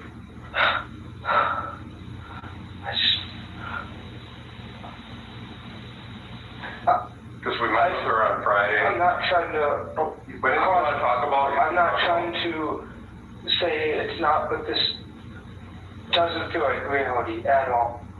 Honestly, to us, and we have a hard time with it as well when we were there. It's not something that's normal. It is not something that you normally go through. But like I said, a lot of times when we deal with these, it's more of a joke. It's more of people venting. But the first time that we were told about it was last Monday. And our confidential informant met with her on Friday. And she gave pictures of you, pictures of your license plate, what your work schedule was. And then we gave her time to recant. But then she met with who she thought was going to be the hitman. And she had no problem giving him money. And talking about it. And talking about final payment and how that was going to happen. Do you have life insurance through the mill? Yes. So she was talking about tax money, paying them off, selling your truck once you were gone, possibly giving them part of the life insurance. This isn't a joke. This is not a joke. I promise I would not put somebody through this. I really feel like selling your truck once you were gone, possibly giving them part of the life insurance. this isn't a joke. This is not a joke. I promise I would not put somebody through this. I really feel like this is a joke. I know. It's hard for us to even fathom that somebody would actually be willing to do this. And we fully expected that eventually she would come to her senses. It can't be reality. It can't. And you're going to go through a lot. You're going to need help. Like I said, today's going to change your life. Why would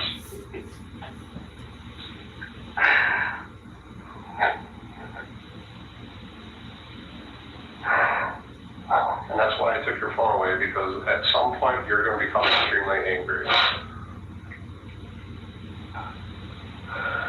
I just don't get why she things that So I many different know. ways to go about a relationship. You know, Mom. You know. Your kids really don't deserve this. They love us so much. I have no idea what the final outcome. I can't tell if she's that crazy or he's just dumb as fuck, bro, because it's one of the two, or one of the other, because, like,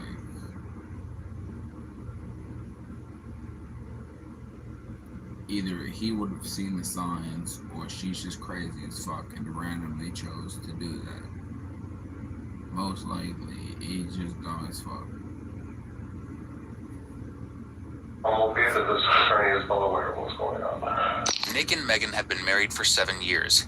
They tied the knot in 2011, while Nick was actively serving in the Army. They went on to have 2 kids, one of whom was just 1 year old at the time of this interrogation, and the other who was just 2 years older, meaning that Megan's actions haven't just hurt her husband, they've destroyed her sons. She was willing to take a father away from her babies, all for a motive that is completely unbelievable, one that you'll have to hear from her lips to believe. While Nick comes to terms with what's happening, police rush to Megan's place of employment to take her into custody, although they have a few tricks up their sleeves first, because what's a sting operation if you can't have a little fun with it first?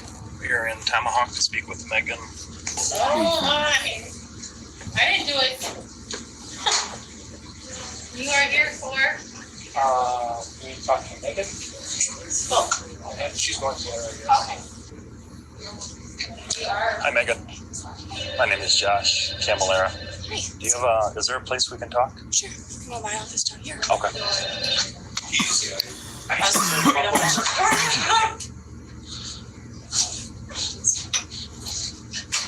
don't you have a seat? My name is Josh. This is Kyle. We work with the Rhinelander Police Department. Regret to inform you that your husband was found this morning deceased. There are some suspicious incidents surrounding it.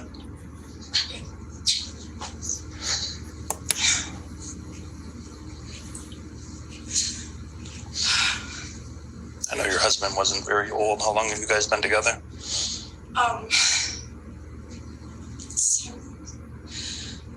Married for 6, together for 7. Okay. That's the worst cry I've ever seen, bro. Okay. So we're gonna give you a ride back to Rhinelander with us, all right? Okay. That'll be I live fine. in Rhinelander, so. I think it would be safer if you ride with us. Okay. Okay.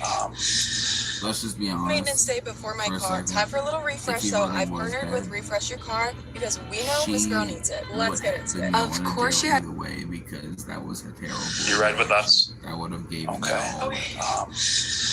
Megan's reaction is actually the opposite of what law enforcement expected here. Generally, suspects who know a death is coming are over the top in their reaction. Megan, on the other hand, took 4 seconds before she had any reaction at all. And the reaction she did have, well, it wasn't exactly much of one. Seemingly realizing that, she kicks it up a notch as the interrogation goes on. I guess while we're here, is your husband, was he not getting along with anybody? Or Not that I'm aware of, no. any reason you can think of someone wanting to hurt him? No. I'm sorry. You don't have to be sorry.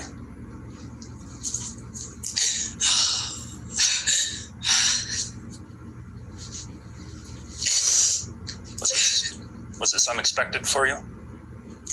Oh my god, yeah.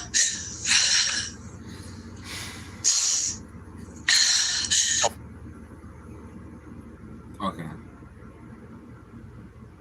The only reason he would ask that is if he knew. I've never heard a cop ever ask him, was this unexpected for you? Like, if someone dies like that, it's not gonna be unexpected. The only reason you would say that is if you had some clue what was going on. How old are your children?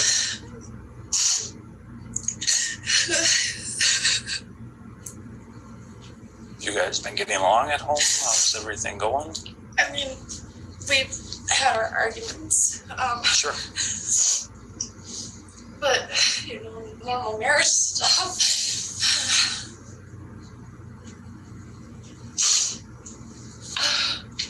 Do you have any questions? Just where was he? In the parking lot at the paper mill.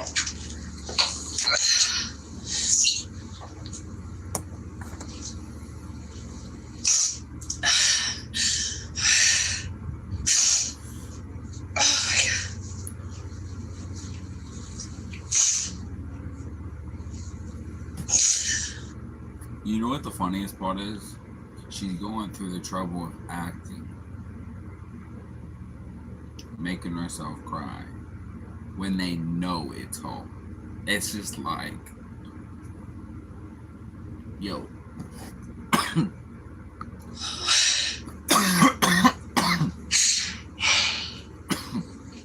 So you can't think of anybody that would want to harm him or any debts he would have or any reason why? No. Do you have any friends that he might have been quarreling with? All right, well, we'll get out of here. Do you have a phone or anything with you? Yeah, I've got my cell phone. Where's that at? Okay. Can I have that? Thank you.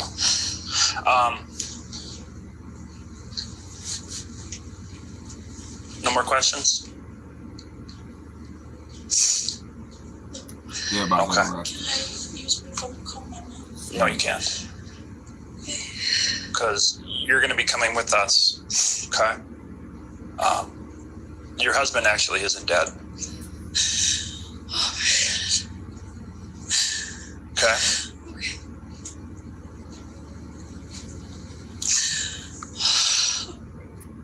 Oh, this bitch definitely got a screw loose, bro. She can't be that dumb. Why do you think they would say that? When? Like, why do you think they would fuck with your emotions like that? They wouldn't. They wouldn't. My point being, they knew. They wanted to see how you'd react to that shit. But you're under arrest for first-degree intentional homicide. Why am I? Because that guy you paid $400 to and 3 rings yesterday, that was he works with the Department of Criminal Investigations. We were monitoring the whole thing. Now she's about to cry for it. Go ahead and stand on up for us. Oh, there comes the little tears. Yeah, so. Okay.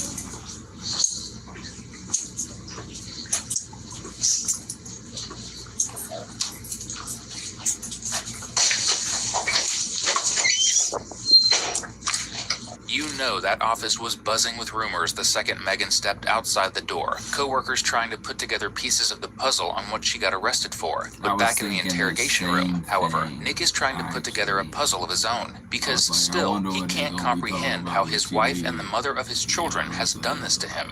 We have major relationship issues. A long time ago, not to the extent where someone else needs to get involved. Yeah, we had a coworker the last year and a half, or like 6 months back. She wants to work on a relationship, but with the problems that we had in the past, she doesn't. She's not fully in love, and she doesn't know if she'll ever get it back. And my problem is, I can forget about things that happened in the past. She has problems, well, she doesn't want to go talk to anyone or see anyone, like help or whatever. And I've suggested it, and she usually never wanted to. And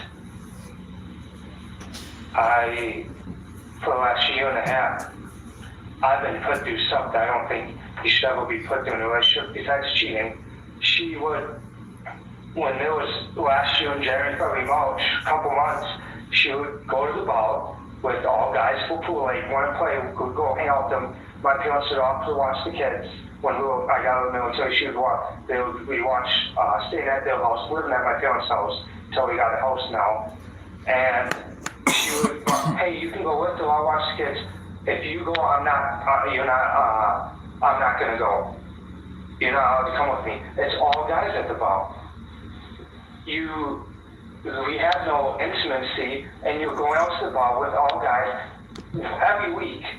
And one time was, I finally got in the union, I got my job.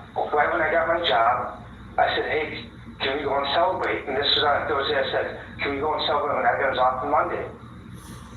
No, because I'm going to the ball with the guys. What kind of husband should be put to that? For years, Megan had been a distant spouse, often going to nearby bars to play pool and drink with her male friends. One of those friends, Nick had actually begged her to cut contact with because he felt their relationship went over the line. She agreed. Well, at least. Think of the MSI Prestige 16 AI Plus laptop. It really does fit the criteria of the perfect business productivity computer. I've checked out a lot. Relationship went over. See, that's what I feel. I'm not saying it is the difference between most females and men. If a man won't cut a female off, he gonna be like, yeah, I'm not cutting her off. Too bad. A female will be like, oh, I got you. And then she'll still have that nigga in her contacts. You know what I'm saying? It's like, I feel like that'd be a big difference between, not saying all, but most females. You know what I'm saying? It's like a majority, maybe not most, but a majority at least. You know, that should be crazy. They'd be like, oh, I got you, you know. But most of the time, the guy will cut the female off. When the female is part, though, not as often. No. The line. She agreed. Well, at least to his face. But behind the scenes, police discovered she had been actively talking to him for weeks leading up to the attempted murder on Nick. And though she denies there being any affair, she's not exactly the type of person whose words I'd take at face value. I honestly don't even want anything to do with it right now. I love her, but I don't want anything to do with her. Wouldn't even want to. Couldn't talk to her because if I talked to her, all I would do is say why. I tend to agree. Why not just leave? What will be a question we ask her? She felt trapped, but she had the choice to leave. There's a couple months ago, I said, go to your mom's, or I said, you can either go to your mom's or we can work on things. But I said, if you don't work on things, how a relationship is right now, this is what I told her, how a relationship is right now. How long have you guys been married? 6 years. I said, how a relationship is right now, how you treated me the last year and a half without building up on it and just wanted to leave after treating me like that. I said, I'm fine with you leaving. I said, I am completely fine with you leaving. I love you. I don't want you to leave. But if that's your choice, you can leave. But I said, if you leave now, all I want to do is be nothing else. And I said, I'm sorry. I apologize and everything else. I said, I'm sorry I'm like this, but how I am, all I want to do is text you when it's my turn to get the kids. And if you need something about the kids, text me. But other than that, I don't want anything to do with you. If you just want to give up, that's all I said. So I wasn't doing anything wrong. I wasn't saying anything wrong. I just said, I'm sorry, this is what I'm going through. You're going through something else. It's not wrong. A lot of people do that. If you get a divorce, not all divorces are end nice. No. So if you want a divorce, I'm not going to just treat you all ugly when you treat me like shit for the last year and a half. I'm not. Yeah. And that's what I told her. I said, I'm not going to treat you. I'm not going to text you. I'm not going to talk to you. I'm not going to be friends with you or anything else. Megan is finally transported and arrives in a room right down the hall from Nick. After spending so much time seeing Nick in such turmoil, police are desperate for answers. I'm Dr. Parrish. I'm sure he already introduced himself. But obviously, no reason why we're here. So we kind of need to talk about it because paying somebody to kill your husband is kind of a big deal. Maybe there's something we're missing, but we were there Friday, and we were there yesterday. Friday, we met with information. So, we've kind of been there since then. So, I'm gonna read you your rights, and you can decide to talk to us. You can tell your side or not. Sometimes there's more to stories than what we know. And we're certainly willing to listen. Megan has read her Miranda rights, and police get right down to business. So what is going on?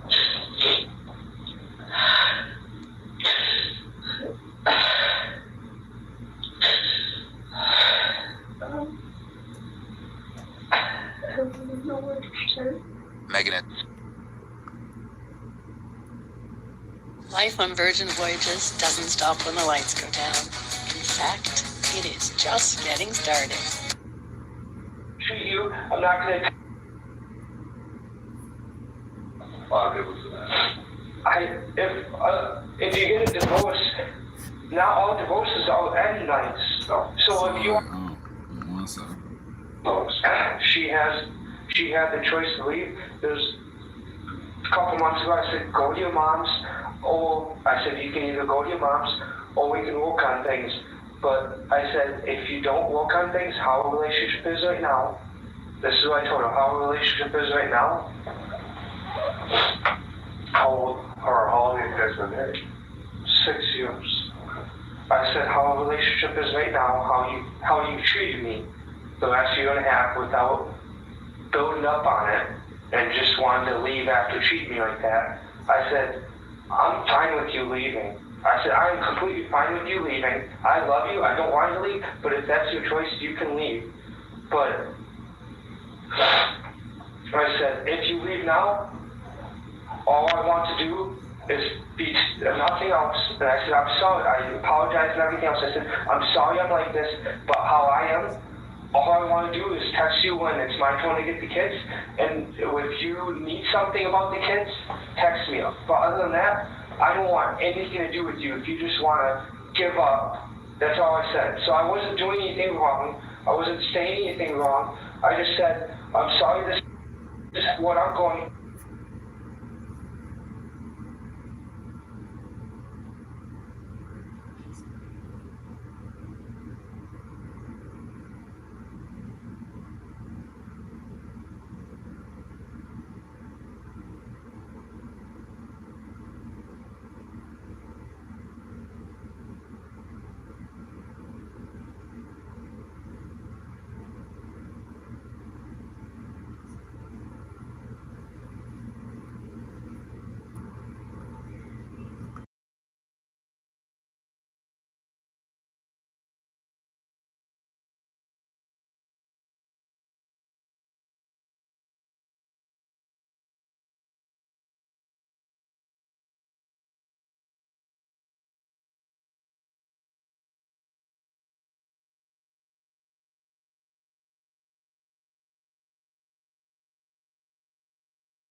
Kitty cat, y'all.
So, no, not later.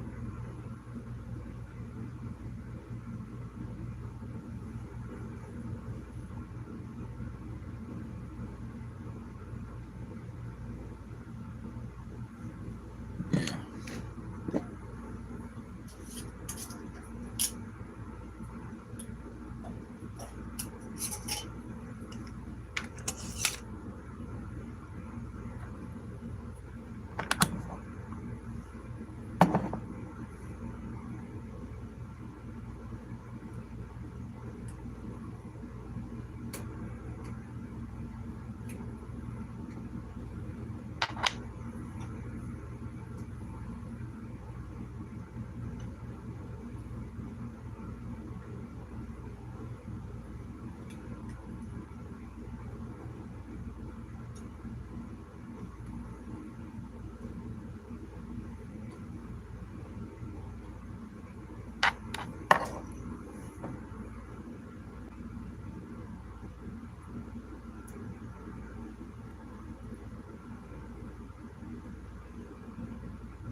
Okay, let's get this going.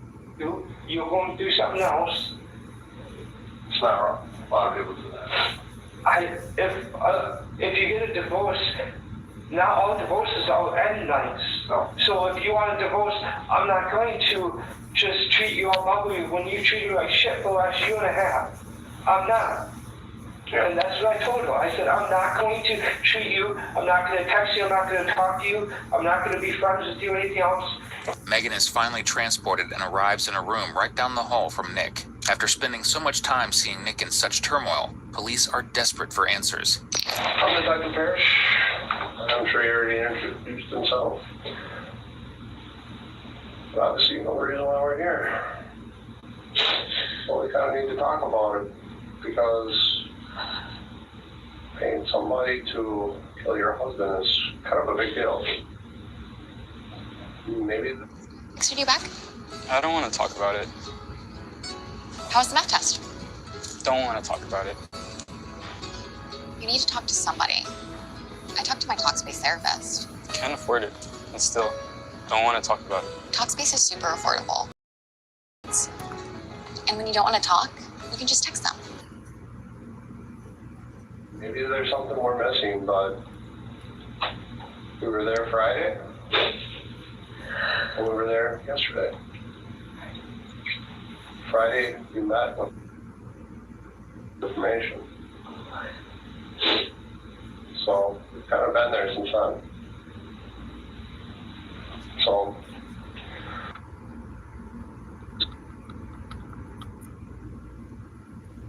I said, if you leave now, all I want to do is be nothing else. And I said, I'm sorry. I apologize and everything else. I said, I'm sorry I'm like this, but how I am, all I want to do is text you when it's my turn to get the kids.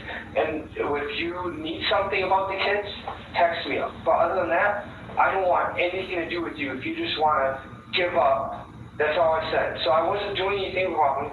I wasn't saying anything wrong. I just said, I'm sorry this is what I'm going through. You're going through something else. it's not wrong. A lot of people do that. If you get a divorce, not all divorces are end nice. No. So if you want a divorce, I'm not going to just treat you all ugly when you treat me like shit for the last year and a half. I'm not. Yeah. And that's what I told her. I said, I'm not going to treat you. I'm not going to text you. I'm not going to talk to you. I'm not going to be friends with you or anything else. Megan is finally transported and arrives in a room right down the hall from Nick. After spending so much time seeing Nick in such turmoil, police are desperate for answers. I'm Detective Parrish. I'm sure he already introduced himself. But obviously, you know the reason why we're here. Well, we kind of need to talk about it because paying somebody to kill your husband is kind of a big deal. Maybe there's something we're missing, but we were there Friday, and we were there yesterday. Friday, we met with information. So we've kind of been there since then. So I'm gonna read you your rights, and you can decide to talk to us. You can tell your side or not. Sometimes there's more to stories than what we know. We're certainly willing to listen. Megan has read her Miranda rights, and police get right down to business. So what is going on?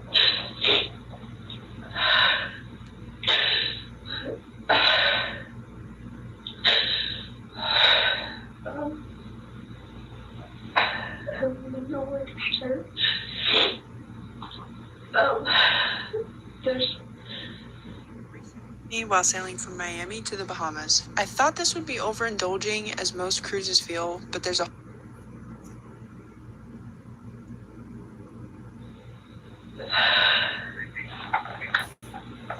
I knew it was gonna do that shit, bro. Hold up. Phone was a little slow.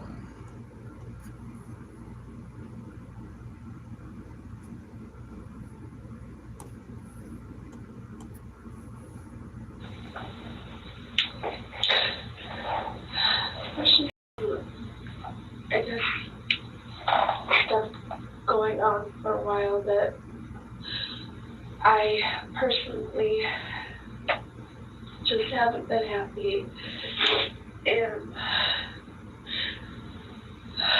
I don't even know why I even thought of this. I'm not like this. And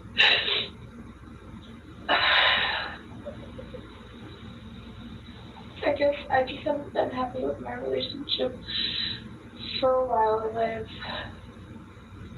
I've talked to Nick about separating, and he never liked the thought of it because he wanted to make it work. And I've been unhappy with our relationship for quite some time. And I never wanted to write anything. You know, except for her husband. I was kind of scared because I thought if I didn't follow through with anything, that I would have been targeted. I was just really scared. What do you mean you would have been targeted? I felt this. I didn't meet with this guy and giving him information, and then if he got, say, you know, mad or whatever, that I don't know, I'd get in trouble or something, that something happened to me. And I don't want this. I didn't want this. And to believe me or not, I've been thinking about it all day. And I was gonna call up and say, I don't want this. It's not right. Why didn't you call her up before the meeting? I'm gonna be perfectly honest with you, Megan. We watched the video, because there was video of you in the car. And we were listening the entire time. There was more than enough ample opportunity Friday to call this off. There was many ample opportunity before this to call it off.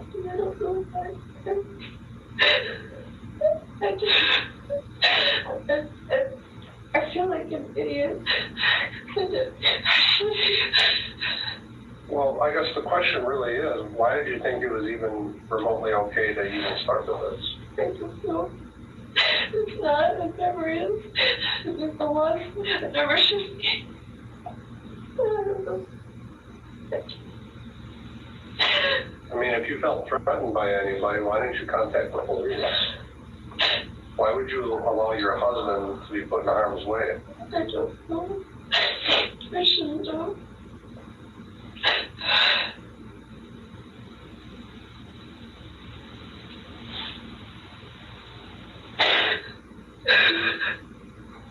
Well, here's the reality of the situation.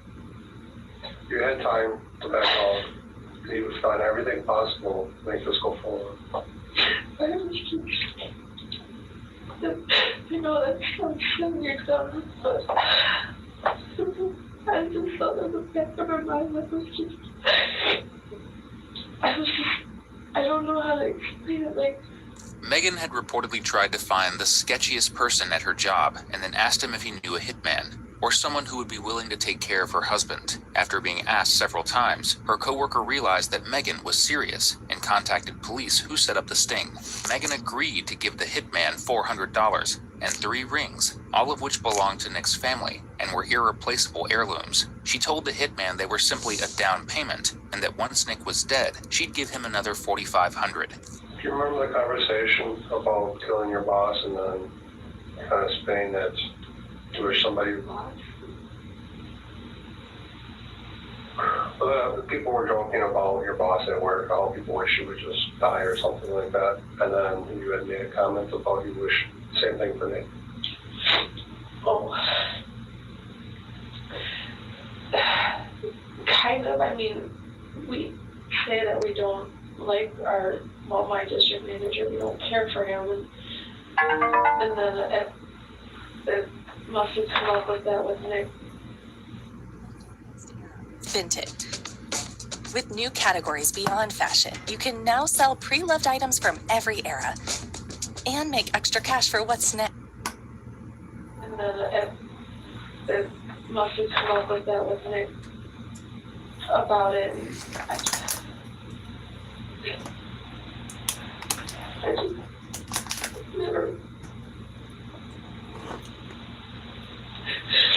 I never actually want to hurt anybody. Well, from listening to the videos and the conversations, No, I know, that was part of that. your only request was that it wasn't in front of the kids. I know, and I was just really scared because I didn't know how to respond to it because You didn't care if it was not too gory and not in front of the kids, is what you said. You didn't care if they suffered. You didn't care if he was drowned. You didn't care if it was a car accident. I guess at this point, do you have any questions for us? Yes. What happened? The next step is you're going to be transported over to the United County Sheriff's Office to the jail. And then you will see a judge tomorrow, and the judge will decide what your bond will be. And our reports and everything else will go to the district attorney's office, who is fully aware of what's going on. And they will decide on charges. Right now, we're recommending first-degree attempted homicide and solicitation.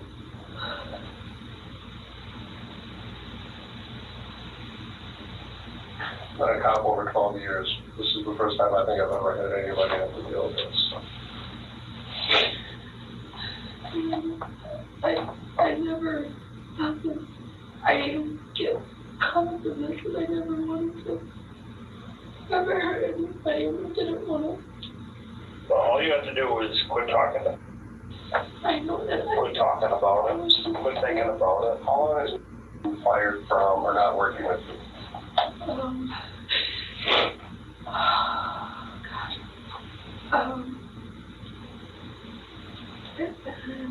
A month, maybe two. How long have you guys been talking about this? I don't even know, maybe a couple of weeks, maybe. I think it's been a couple of weeks. I don't really know. So why not at any point during that couple of weeks you just realize that this is probably not a path I should go down?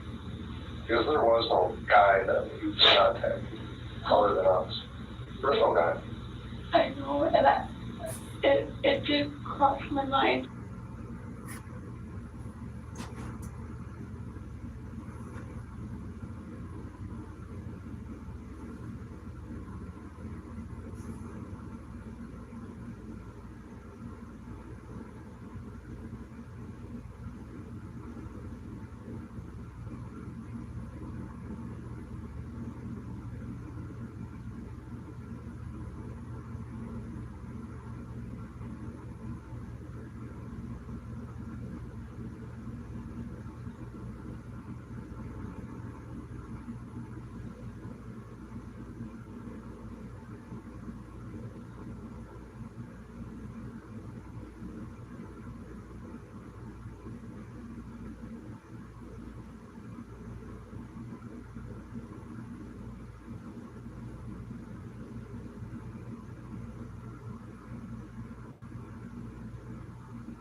that I don't even have an explanation for it.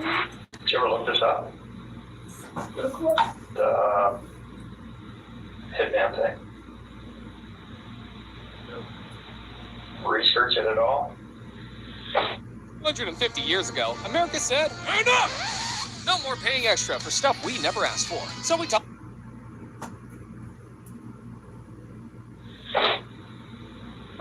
The only thing I looked up, because I was curious, was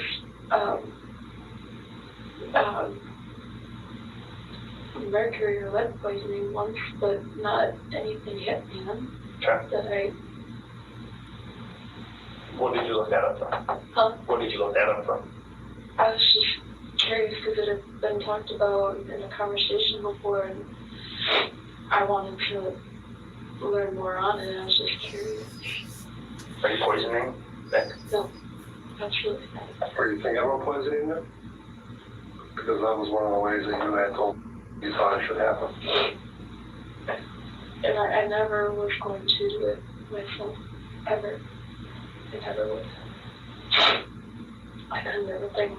So you looked up mercury poisoning, no? Yes. What other kind of poisoning? Just that and the lead poisoning, I believe. Okay. You never looked up the hitman? What would happen if you hired somebody? What kind of punishment you could be looking at? No, I don't remember ever even thinking about that or looking it up. And I only was just searching for mercury or lead poisoning. I mean, to be honest with you, this whole thing is hard for me to wrap my head around. We've all had sideline conversations where you talk about how much you hate somebody. I mean, you took it to the max, so. But I never, ever. We might debate that point because you actually gave money to somebody you thought would kill your husband, so I know, and to say you never thought it would happen, it took you a good 4 seconds once we told you that your husband was dead for you to even come up with a good reaction. I was waiting and timing and watching.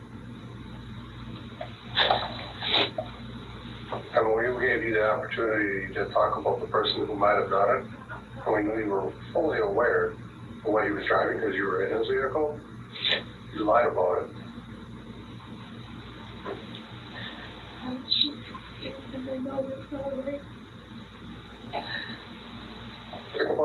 Think about Nick now, how scared he is. Megan had evidently been planning the murder for quite some time. There were several searches on her computer regarding different methods of poisoning, despite the fact that she was posting happy family photos like this all over her Facebook and reposting quotes about motherhood and how much she loved her children. Meanwhile, she was planning on taking their father away from them forever. Why? Over money. You told the reason why you didn't want a divorce was because he made all the money and you would end up with nothing. It was thought of because it's more about I guess it's financial security, and I had been looking for other employment and want to apply for somewhere else because if it was to come to a divorce, I would have to, I would just like something a little more stable and something closer to home because I travel 30 minutes one way to work. So is all this accurate that you told him that? Yeah, it's just always crossed my mind that just, I guess, a struggle of it. So don't you think that maybe if you would have followed through with what we're talking about here, it would have been easier for you? I'm sure that crossed your mind. Financially. Because when you were talking about wrecking his truck, the only thing that you were concerned about was that it was totaled, so you would get full insurance out of it. And you're right, and that was just the thought that crossed my mind in the conversation. And I don't know how the video portrayed it, but truthfully, I was seriously scared because I didn't know what this guy was capable of, what to say, and You're hiring him to kill your husband. You should know what he's capable of. I know, and I should have said no when we were in the vehicle, and I just honestly. You should have said no a long time ago. I know. And it should never have come to a vehicle.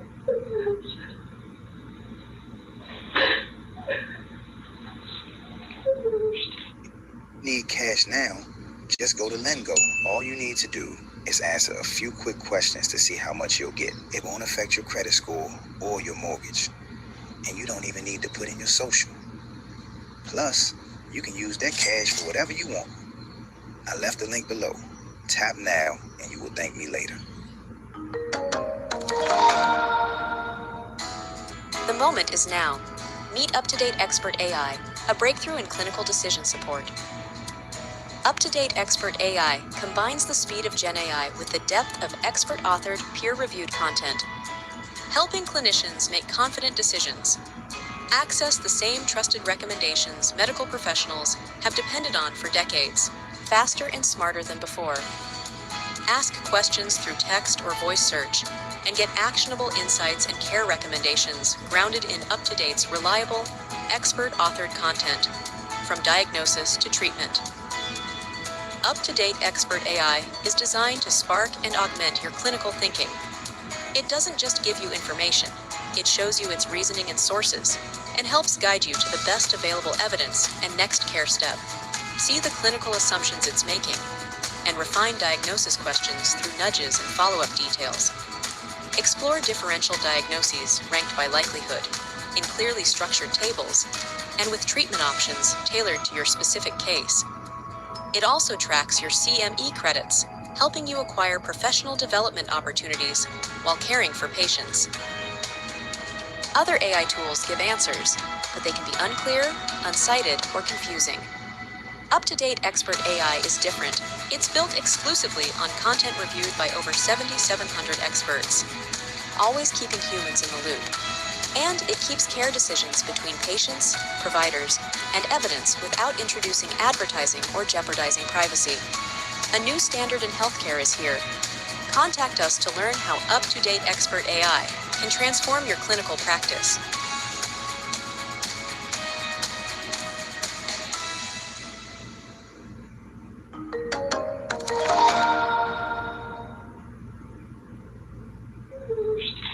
Police later determined that Megan was afraid of financially supporting herself if the couple were to divorce. However, if Nick was killed, she stood to make a good chunk of change off of his life insurance policy and would be free to sell his car and boat. This wasn't a woman in immense debt or someone who was desperate for cash. She didn't need it to live. She just wanted it. And clearly she was willing to do anything to get it. Nick's about to find that out for the very first time. The only thing I weird. The only reason that she told our dad was because you make all the money. So based off of the way that she's acted, what she's talked about, it does seem very much money driven. What do you mean by that? She wants money. She doesn't want to go through the divorce. She just wants whatever she can get from you. Life insurance. If your vehicle was involved in you dying, it needed to be told so that way she could get insurance money. The taxes. So there have been times where I'm not trying to threaten. I wasn't trying to threaten. Sure. And you can take it two ways. And I know I'm in the right because I know how I presented it. Sure. I owe $70,000 in student loans. Okay. And her name is Nana, but my parents and me out. And we were married when I owed those. And I don't know the laws, and I don't need to get into that or whatever else about if you divorce, it's half because they occurred while you're married. If it occurs while you're married, any death that you guys occur together, But there's been times where I told her you can leave whatever else, but right now, and I said I'm not trying to stop you from leaving. I'm just telling you, if you don't try to make this a not relationship, friendship, after all the ways that you treated me, we're gonna split everything up at 50-50. And I said, if you're willing to work on things, well, you don't treat me like I'm nothing at all. They were even a father. If you don't treat me like that, if you can work on that, I'm willing to take all my stuff that I occurred, even though we were married, and take it on upon me. And so maybe she's scared about that because she hasn't shown me anything. I don't know. But that's not the final twist of the knife that Nick is in for today. In all the shock, it's only about 30 minutes into the interrogation that he realizes what day it is, the day after Valentine's Day. It's something that his wife tries to downplay. To be truthful, in the vehicle, my heart was racing because I didn't know how to respond. I was scared out of my mind. you do realize that you could have contacted the police at any time during this night. And if he wouldn't have been our agent and wouldn't have been a real cop, at this point, Nick could be dead. And you never once warned him or anybody else.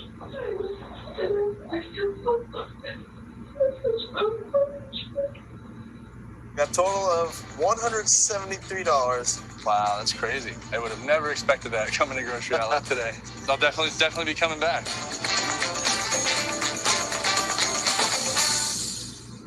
This helps me pay for my bills. Sign up directly on the app. Choose your own hours. Get paid to deliver on your time. There are opportunities in over 7,000 cities. Keep 100% of your tips. Download the DoorDash driver app and get started today. I'm not going to argue with you on that one, I guess. Do you realize what yesterday was? Huh? Do you realize what yesterday was? Yesterday was Valentine's Day. Oh. So tell us why you've been asking your mother-in-law for a gun for a while for Christmas.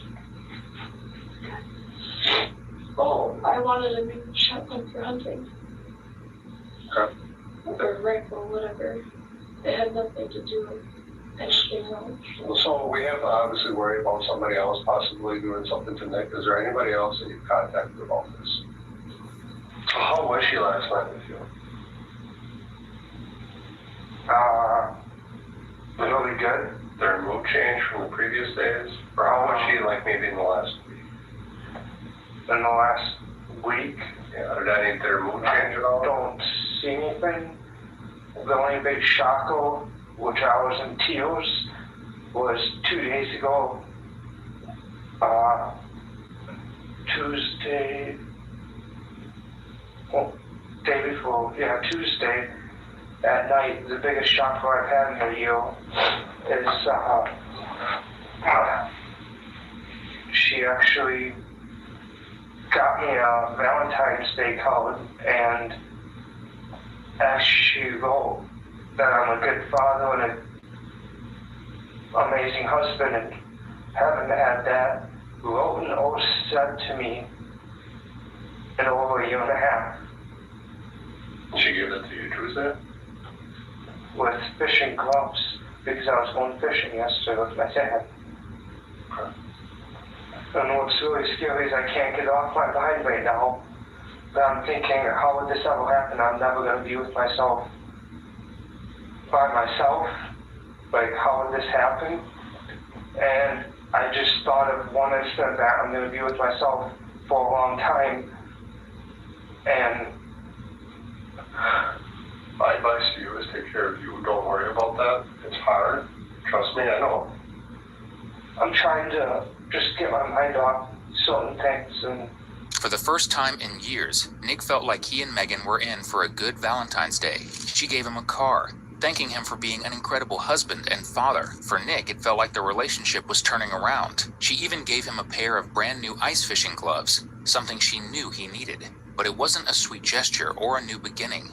It was the end. because evidence suggests that Megan wanted Nick to be killed out on the ice while he was ice fishing. In fact, less than 24 hours after she gave Nick the gloves and the sweet card, she was handing off the family heirlooms to a supposed hitman to have Nick killed. The entire ordeal is devastating, but what's even more devastating is the sentence that Megan received. In May of 2019, Megan pleaded no contest to solicitation of first-degree intentional homicide. Her sentence, just 2 years in prison, followed by 6 years of supervision. The time behind bars was lackluster, but Nick's statement on the stand was anything but. He told the judge and jury, "How does one begin to express their feelings about a situation so real and utterly heartbreaking to them? A situation you would never dream could happen to you in a million years. Thank you to all my family and friends for the support and being there for me." As of the publishing of this video, Megan is a free woman. Fortunately, it seems that Nick is doing well, is in a relationship, and is raising his 2 sons. Our thoughts are with Nick as he continues healing from this complete betrayal of trust. We hope you enjoyed today's video. 85% of our viewers aren't subscribed, so if this is the kind of content you come back for, just hit subscribe. It's the single biggest thing you can do to support the channel. If you want to keep watching more, check out one of the most intense cases we've ever covered right here, or catch up on our latest upload right here. Fund your next era with Vinted. With new categories beyond fashion, you can now sell pre-loved items from every era and make extra cash for what's next. Snap a photo from every angle. Upload your item, including price and description. And once it's sold, prep it for shipping. Sell on Vinted today with categories for all your eras.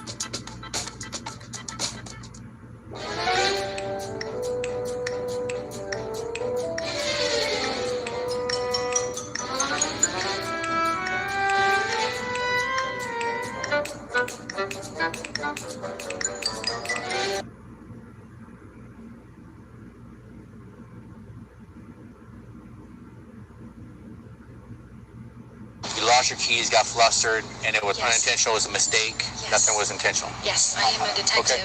Okay, grabs a receipt. Why is she grabbing a bag? Something weird's going on. On October 6th, 2025, at a Walmart in Show Low, Arizona, Loss Prevention reported that a woman in uniform was acting suspiciously, placing items inside a tote and attempting to leave without paying. When officers arrived, they immediately recognized her as Sergeant Melissa Ward of the White Mountain Apache Police Department. She insisted it was all a mistake, but the cameras told a very different story. So, what's going on right now? Hey, Butler. Melissa, how you doing? You got to tell us I saw her in totes grabbing them, and since it's such a big issue, as you're following her, every single item she got, she opened the tote, put it in, and closed it every single time.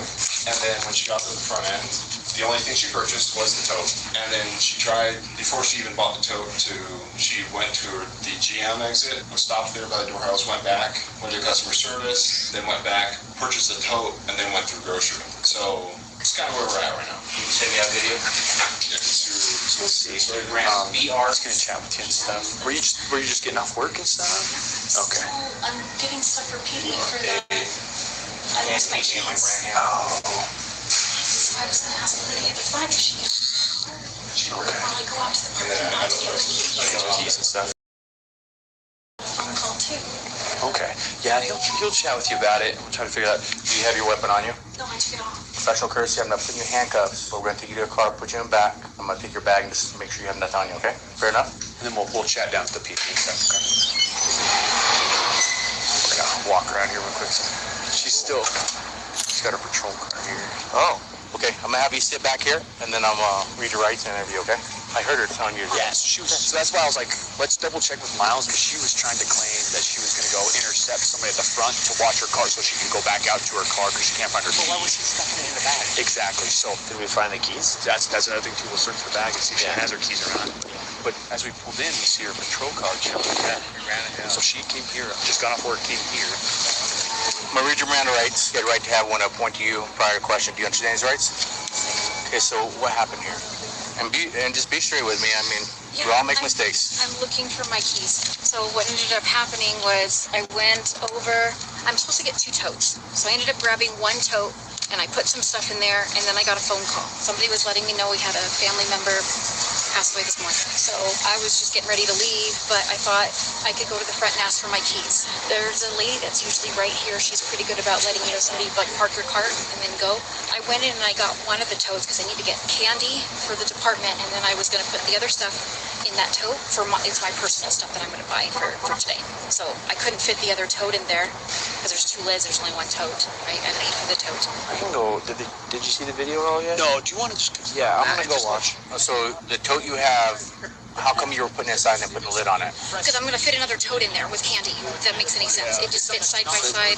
I just want to see the video because she's telling us something and I want to make sure that what she's trying to tell us doesn't match up. Watching her on the video. Yeah. When she was in the front end, yeah. That check, those some checks that are closed, she went through there, she had her phone out. Okay. Then she cuts around the corner, goes over to Clint at door 2. Clint talks to her, she turns around, she goes to customer service. She waits in line in customer service for a minute or 2.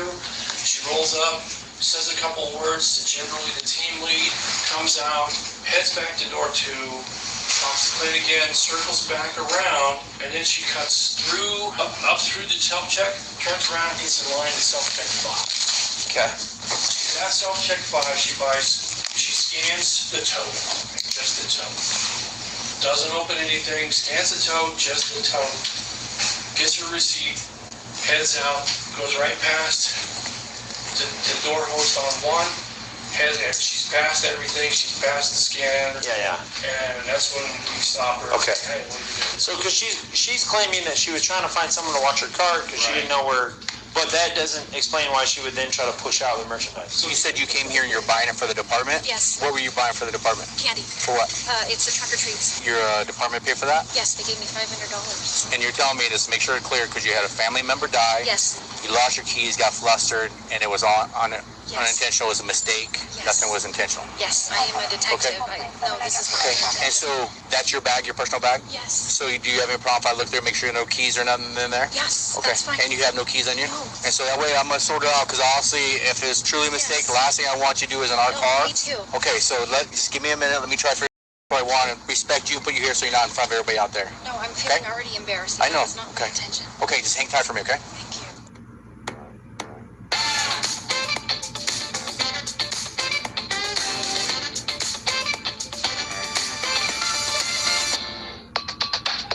The all-new iPhone 17e is here.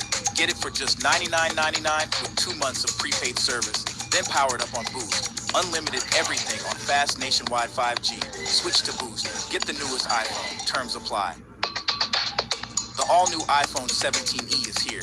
Get it for just $99.99 with 2 months of prepaid service, then power it up on Boost. Unlimited everything on fast nationwide 5G. Switch to Boost. Get the newest iPhone. Terms apply. Just hang tight for me. Did she say any reason why she was like stuffing it at all? Like she told me because she had 2 totes, and so with the 2 totes, it's a cart, so that's why she's putting it in there and then there, because otherwise she wouldn't have enough room. Because it kind of makes sense. Okay. But she ended up purchasing 1 tote, though? Is that what they said? But then they, okay. We'll post the video, so we can put her, if we want, we can put her bag in here, we can go take a look at that video. Okay. Just to make sure, I agree with you, just to make sure. Yeah. Hey, real quick question. I was talking to the officer, and when you went through there, you did pay for one of the totes. How come you only paid for one and none of the stuff in there? Well, because I was, like I said, I got a phone call. I was flustered. So you got a phone call when you're checking out, or when? No, I got it on my way out. So after you checked out? Yes. So, but yeah, so. Well, no. Let me rephrase that. I got a phone call a little bit earlier than that on my way out the other side. I forgot that there was other items in there, and like I said, like in my mind thinking, okay, I gotta go look for my keys to get out of here. Okay, hang tight. We're just gonna check the video, okay? Yeah, we just want to make sure that we can clearly refute what she's trying to tell us. Like this, like Oh yeah, I get it. She has to like this because she wants to keep her certification. So under our criteria, this is she's already staged the tote. Yeah, so the tote is full of all the stuff you've seen already. Okay. Okay, grabs a receipt. Why is she grabbing a bag? This is confusing to me. She grabs a bag and sticks it in there, and then she never does anything with it. My man, is she planning to like go try to do returns on the merchandise with the bag? Like, what is the plan here? Something weird's going on. Okay. All right. She's full of it. Yeah, we're thinking so. She picks out a bunch of stuff. She keeps putting one item in the tote, closes the lid. She went to a door hose, went to customer service. At no point did she leave the cart or attempt to leave the merchandise. She has the tote staged in the cart. She goes up to the self-checkout, takes the receipt, grabs an empty Walmart bag, and then proceeds right past everything to come out the doors. And that's when they stop her. The tote was like this. Was there any candy items? Nope. That don't make sense because then she said she came to buy candy for the PD. She's just trying to play on her emotions with the trunk or treat. She's lying. One tote, two lids, and then the empty bag. I'm thinking she grabbed the bag to try to probably stage it as legitimate if she got stopped. Would be my guess. Yeah. Everything I've seen, obviously, I just work at Walmart, but everything I've seen, she was super nervous. Yeah. And I recognize her, and I swear I've seen her on camera. Yeah. Okay. Yeah, let us know if you see anything else. Yeah, I'll definitely tell Would you. you like her trespass on top of this too? No, it's her first one, so. My thought, we go back to re-interview her, just straight up lay it out and say, listen, the difference between you getting booked into jail today and getting cited for shoplifting is you telling the truth. Yeah. Because I think if she wants to continue to lie about it, we also charge her false reporting, dude. Like, because what's the reason? Why lie at this point? My issue is her doing this makes all of us look bad, so it's kind of BS. I think if she's willing to tell the truth, we consider that option. Yeah, because she has her card. But I think if she wants to try to dig in her heels and stick with her BS story, then dude, no, we're not playing. Call us here, call supervisor, you need to pick up cars at Walmart. Yeah, I'm game for that. That's my feeling. I think it's a good strategy. I really do. Let's do it. This was a personal bag, right? Yeah, it's all her personal, yeah. Crap, what belongs to it right now? What is that? C10 Pro, dude. IR scanner. No? What's an IR scanner? Oh, let me look it up. Pretty high tense there. It's a camera detector, like for detecting surveillance cameras. Oh. What is that thing? Detecting surveillance cameras. Like, or bugs like RF frequency stuff. Is that that's the bag that she took with that, I bet you. I couldn't hear her super good, but she said she claimed. Oh, she got a lot of nice, dude. She's probably been in this. Well, and so Miles said he swear he has seen her before. Because I'd be interested if he goes back and finds anything else. Dude, you know he will. Yeah. Kevin's feels calm. Oh, nice. Okay, real quick, I'm gonna tell you, after going in there, went to the video and saw the video on that, and I just seen where, you know, each time going through there, concealing the items, and then why did you grab an extra Walmart bag when you checked out? Oh, did I? Yeah. I didn't realize that. Well, even in your bag, you got a bunch of empty Walmart bags. Those are for poop, for my Belgian Malinois. So you keep them when you buy, but you don't recall grabbing one today?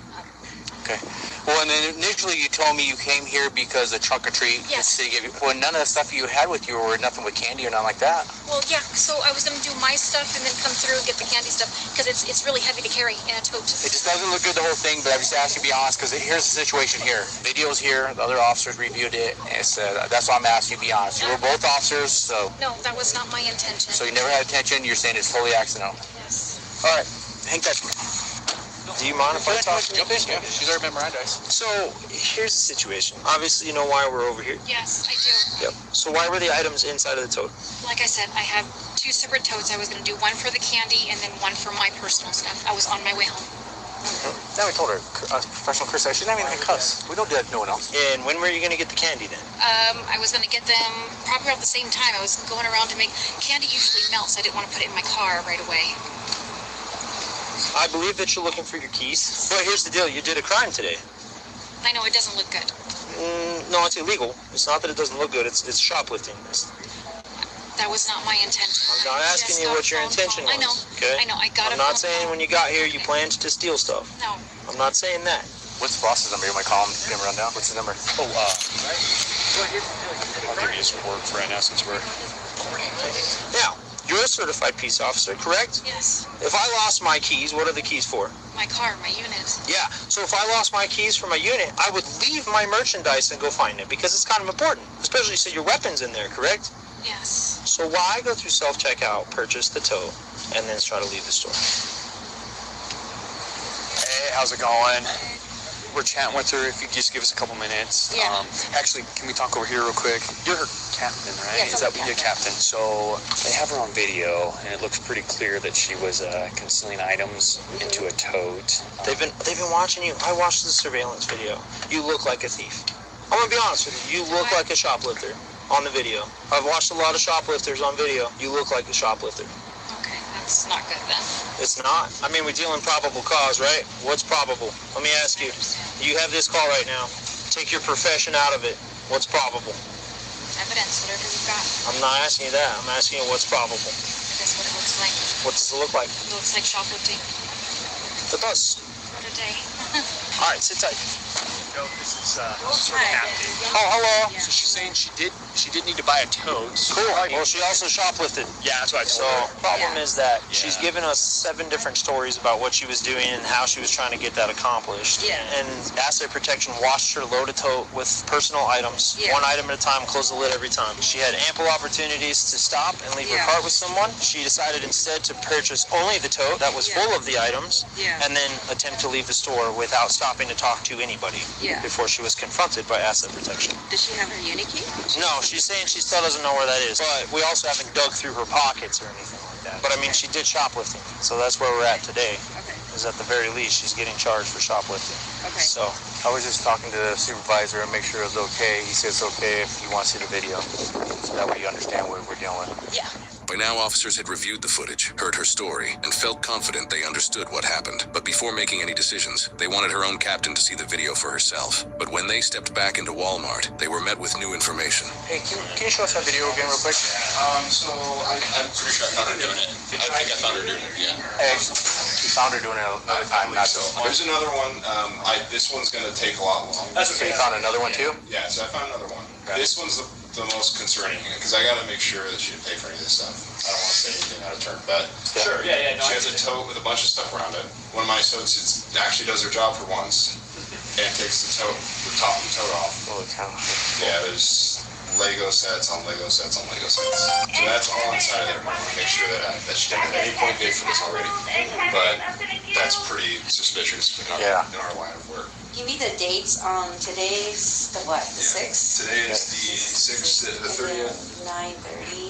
And then the big one is going to be 8/27. 8/27. If that is what we see. She looks like she. Yeah, so she puts it back on without. No, she got her back. That same. Maybe it's that backpack she carries always, but. Maybe that's like her purse or something. Yeah, but this one, the 30th, she has like her hair tight. She has her work boots on there. So on the 9:30 in uniform and today uniform, and her patrol vehicle's out there now. So, like I told you, being honest, straight with me, and I'm gonna be straight with you right now. Okay. So after loss prevention saw you this little time, he found 2 other days where you're filling it with the toys, filling another one with the candy. So if it's truly those 3, then they want to book you in for a felony for the value in that, because the one with all the toys that you didn't pay for, the other time when you came in. So they have 3 videos they're pulling right now, and it's showing the 10. That's why I asked you to be honest. Just give you opportunity. So we're human. We make mistakes. And did you do it or not? I mean, that's why I said it doesn't look good, especially you being an officer if you're lying to me. But straight, I made a mistake. I did this. Tell me. That's all I'm asking you. 10. That's your sentence. Why are you so angry? I'm not angry. Okay? I'm not angry. I was making so much money with DoorDash. I wanted to earn money in my free time, but I didn't want to go out and get a boring 9 to 5. That's when I found out how much money my friend was making with DoorDash. There are opportunities in over 4,000 cities. Signing up was super easy. And before long, I was already making deliveries. Now, I get to make my own schedule and keep 100% of my tips. Download the DoorDash driver app and get started today.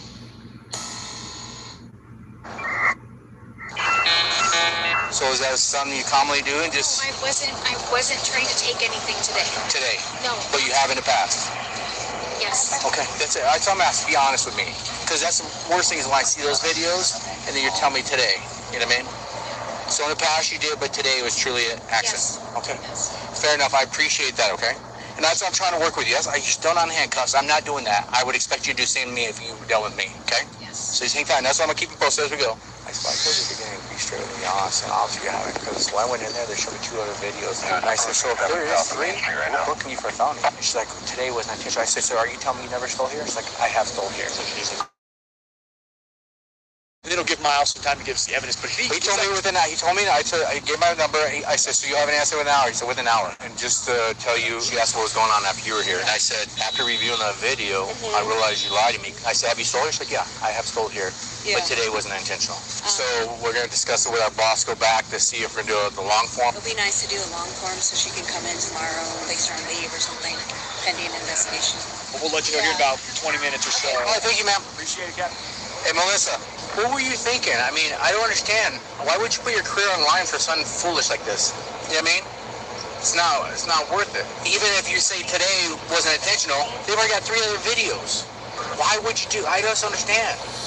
In the days that followed, Loss Prevention completed a full audit of Melissa's past visits, and detectives reviewed the transactions tied to her employee status and the items she claimed were for work. That review uncovered additional concerns, including purchases made with department funds that didn't match what was taken, and items that were never reimbursed. With the repeated thefts, the use of a tote to conceal merchandise, and the financial discrepancies, the case was forwarded for felony review under Arizona's organized retail theft and fraudulent scheme statutes. Investigators ultimately linked her to multiple incidents over several months, with roughly $1,200 in alleged thefts and fraudulent refunds, including returns on items that records showed were never purchased. Melissa was cited and released that night, trespassed from every Walmart, and later indicted on multiple counts of felony shoplifting and fraudulent schemes. She pleaded not guilty, and her employment status with the department has not been publicly updated since. However, if convicted, she would automatically face decertification in the state of Arizona and never again be allowed to work as a trusted public servant. We reached out to Melissa Ward for comment, but did not receive a response.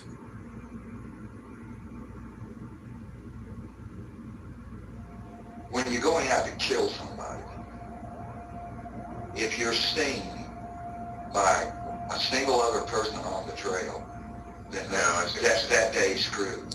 In Cherokee County, Georgia, a sheriff's deputy stops to question a man parked on private hunting lands.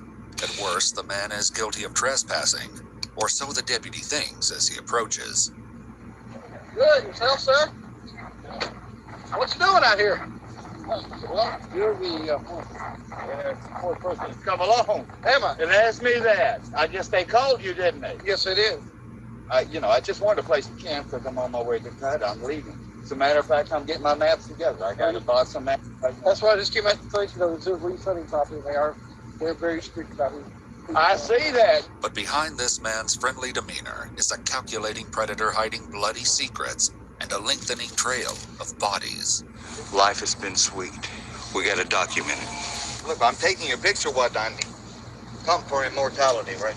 If there's deer hunters around there, I can be wearing a purple shirt, that red backpack, and they're going to tell me I'm going to get shot. But, that's a common threat. When you say, I won't kill anyone today, we'll just go hiking with my dog, have fun. Time we're doomed anyway. I'm leaving. I'm getting out of here. God almighty. Can I get your ID real quick? Yeah, you sure can. You see that fanny pack right there? Yeah. Any weapons in that fanny pack? Absolutely not. I'm going to bring it to you. The deputy follows the man back to his van, never suspecting for a moment that he is in the presence of a cold-blooded monster who was killed before and whose thirst for violence has not been quenched. And when you get down to the bitter end, you ignore all the rules you set, which I did. Oh, I do have an Hispanic comment right there. Don't get nervous. Puede conectar 3, va a tener derecho a comer esa rica pizza y esa papita, así que comenzamos. ¡Ay, no! ¡Ay, casi! Pues aquí tienes oportunidad de a lo mejor agarrarlas separadas. ¡Ay, no!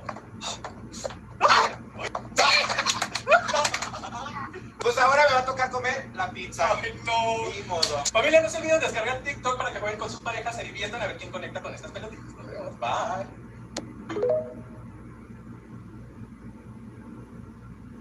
Vinted to the rescue. Sell what your kids don't need and earn some extra money back. Quick snap. Upload your toy and sell. Sold already. Now on to the next one. If you don't need it, sell it. Download Vinted and start selling today. The following report is based on official police records, and most of the footage has never been seen before until now. The first sign of trouble in Leon County, Florida comes when 46-year-old nurse Cheryl Dunlap doesn't show up for her Sunday school class. But it's not until she misses work at Florida State University the next day, December 3rd, 2007, that her friend reports her missing. Her adult son goes by her house, hoping to find an innocent explanation. The dog was still in there. What was your first thoughts? This ain't good. She's been missing for 2 days, and that dog is still that dog is everywhere with her. And if she's not taking it, she makes arrangements for it to be taken care of. Now, that dog was my brother, if you will. Police soon realized that no one in Cheryl's life has heard from her since the morning of December 1st, 2 days earlier, when she told a friend she was going to the library. She was logged into the Wakulla County Public Library's computer system at 9:45 that morning, and she cashed a check for $100 at 11:15 a.m. After that, police know nothing. They ask her friends if she might have suddenly decided to leave it all behind. She wanted to travel. Literally, her actual words was, she said, Laura, she said, I really want some adventure in my life. But she also said that she wanted them through missions. The first thing that comes to mind when I think about Cheryl is godly. You hear about people that are Christians, but she was the type person that she really, really, really tried to live this Christian life. I mean, the way the Bible said. The idea that Cheryl walked away from her job, her friends, and her 2 sons doesn't seem likely, and the likelihood dims that afternoon when Cheryl's car is found parked off the road near Leon Sink's Geological Park. It's been abandoned. There's no sign of Cheryl or anyone else. Then we got the call, said they found the car while we were there at the house. So we went there, and I just sat there watching the process for a little while. And I had heard over the radio that there was a foul odor coming from the trunk. So I wanted to go see myself if it was or wasn't. So I stood around there and I couldn't smell nothing. So. But there are troubling signs. Her purse and keys remain in the vehicle. Her belongings are scattered across the seat, and one of the rear tires is flat. When police take a closer look, alarm bells begin to sound. The tire appears to have been deliberately punctured. Signs of foul play are mounting, and it has Cheryl's friends in turmoil. I've lost a brother suddenly. I've lost a sister. I've lost my mom and dad. And nothing has shaken me like this. Absolutely nothing. Her son, meanwhile, reflects on a memory he fears may haunt him forever. I had started trying to call her and ask her opinions about what I should do with my life. She didn't have her phone on that day. And I was outside building a pen when she called back. And I told her I couldn't talk for anything. How long ago was this? A couple of weeks ago. That was the last time you talked to her? I didn't even talk to her. But that's the last time you heard from her? Cheryl Dunlap's picture is splashed across the local media. A couple reports seeing her at Leon Sink's on the afternoon of December 1st, sitting on a bench reading a book. From that point forward, her whereabouts are unknown. That is, until police learn from Cheryl's bank that her ATM card has been used 5 times between December 2nd and December 4th to make withdrawals totaling more than $700. So if someone used the card, they would have to know it, or they could get it from her. It wouldn't be where they could just look at it and see it. Probably the only way that she gave up that PIN number was either they threatened her life or her grandbaby's lives. Investigators head to the bank's main branch to see if there's video, while also looking to the public for help. Do you remember seeing a gentleman that might have roused your suspicion at all? No, there's a lot of people come in here that rouses my suspicion. I look at every one of them. Police have a long investigation in front of them, but what they see at Cheryl's bank makes it clear that there's no time to waste. In video of her recent ATM transactions, detectives see what they feared most. It's not Cheryl Dunlap using the ATM, but a shadowy figure wearing a disturbing homemade mask. Investigators note that the man is tall and thin, but that's not a lot to go on, even for those who know Cheryl best. Any suspicions as far as people? I can't imagine anybody. Because my mom's that type that everybody loves her. She doesn't have any enemies. She's not a Lulu that she just go disappearing. Even the description of the guy on the ATM machine, I can't think of anybody out of description. Skinny, tall, lanky. Can't think of anybody. The identity of the man behind the mask remains a mystery. Would you rather find and buy insurance yourself or do your own dental work? Easy answer. My own dental work. You can't underestimate the importance of a local agent. Plus, gum health is a passion of mine.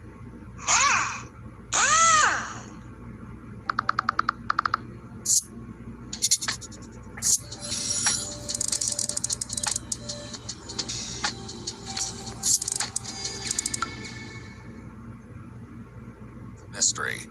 But a month later, more than 300 miles to the north, another woman would suddenly vanish. And this time, the monster wouldn't stay in the shadows.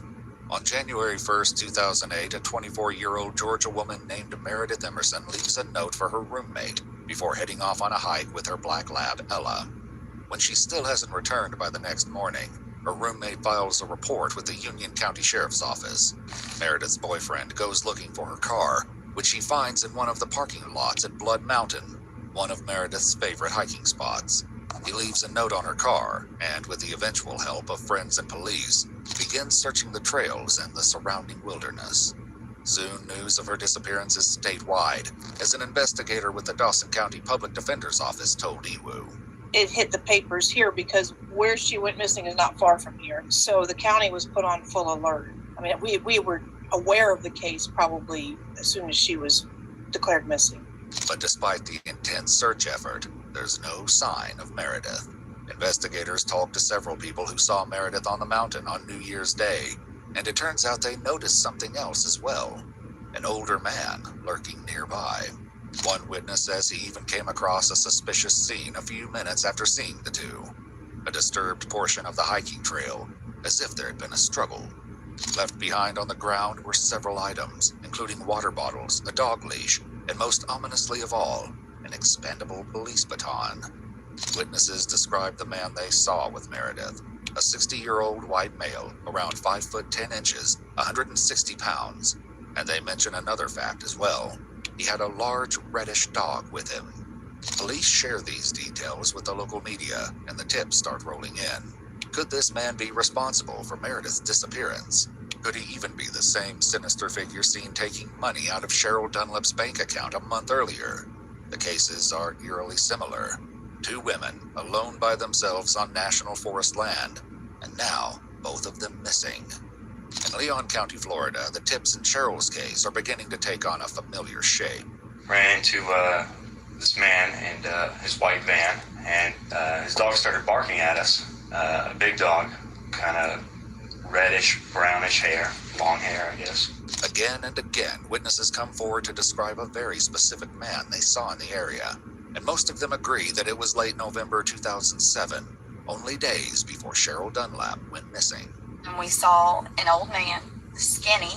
I remember he was skinny, looked homeless, walking towards us. A gentleman was standing in front of it and said hello, and he engaged in conversation immediately. I noticed stuff strewn around the campsite, and the most prominent thing was a beautiful dark red Irish setter. This gentleman with his dog approached me coming out of the woods, and it made me nervous. He had this big long knife strapped to his side. The dog was looked like a golden retriever, but it was like a dark rust color. Probably 5'9", 5'10". He's an older man. Scruffy in the face, maybe missing a couple of teeth in the front. He gave me the creeps when I saw him. He weirded us out so much that, I was just joking, completely joking around when I said this, but when we left, I was like, man, that guy's killed like 10 people. An older man, a white van, a red dog. The details coming in are consistent, first in Florida, and then a month later in the Georgia mountains.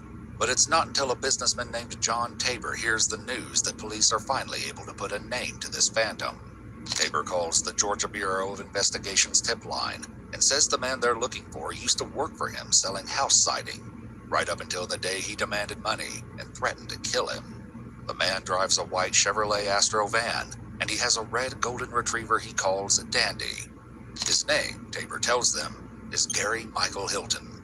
And that's when things start to move very quickly.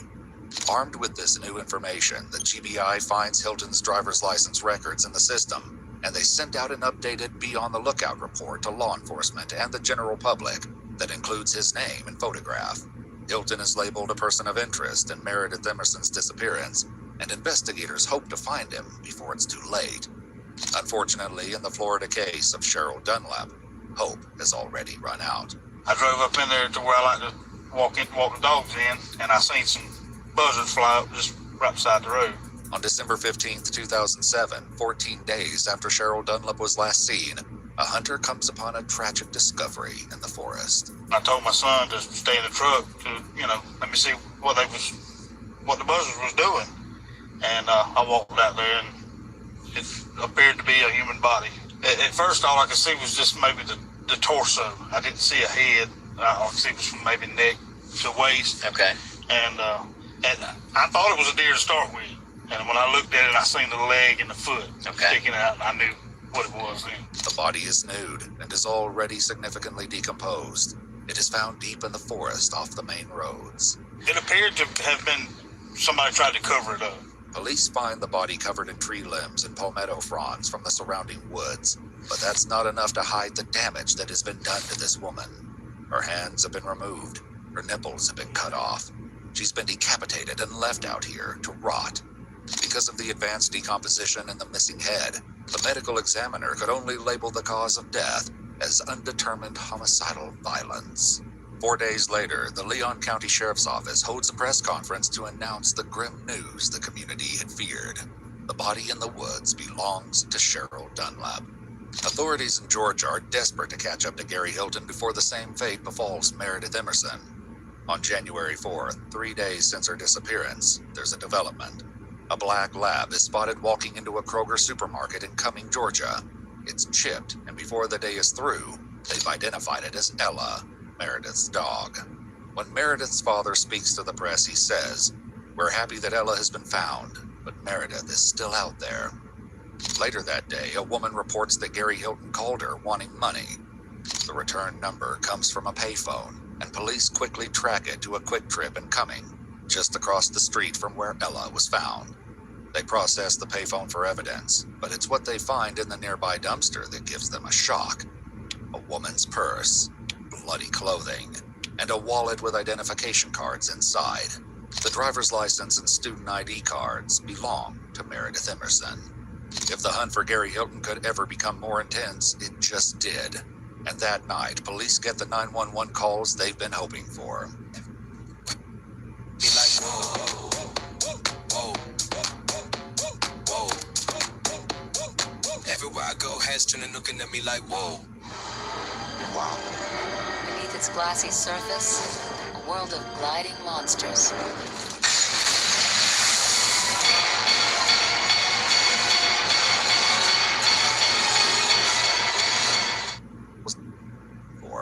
Hi, I'm calling from Cadenbridge Square Shopping Center, and I'm calling about that person, Gary Hilton, in connection with the woman that's missing. A man matching Gary Hilton's description has been spotted at a Chevron station in Chamblee, Georgia, approximately 30 miles south of Cumming. And I'm walking my dog, and at the gas station up here, there's a white van and a red dog wandering around, like his red dog. It's definitely him. The van is there. The dog is there. I saw his face. He's got a whole bunch of stuff he's pulling out like he's living out of his van, pulling out and organizing his stuff in his van. He's throwing stuff in the dumpster here. He's making multiple trips back to his van, gets out, and taking it to the dumpster. 114 unit, Sergeant Crow, we're around to that location at a PIB. It's definitely him. He's looking around like he is as guilty as sin. He's going to be gone if somebody doesn't get here. I can go take him down if you want. No, sir. Stay right there. Okay. He looks like he's finishing up. You guys gotta hurry. Oh, I'm just shaking. Here we go.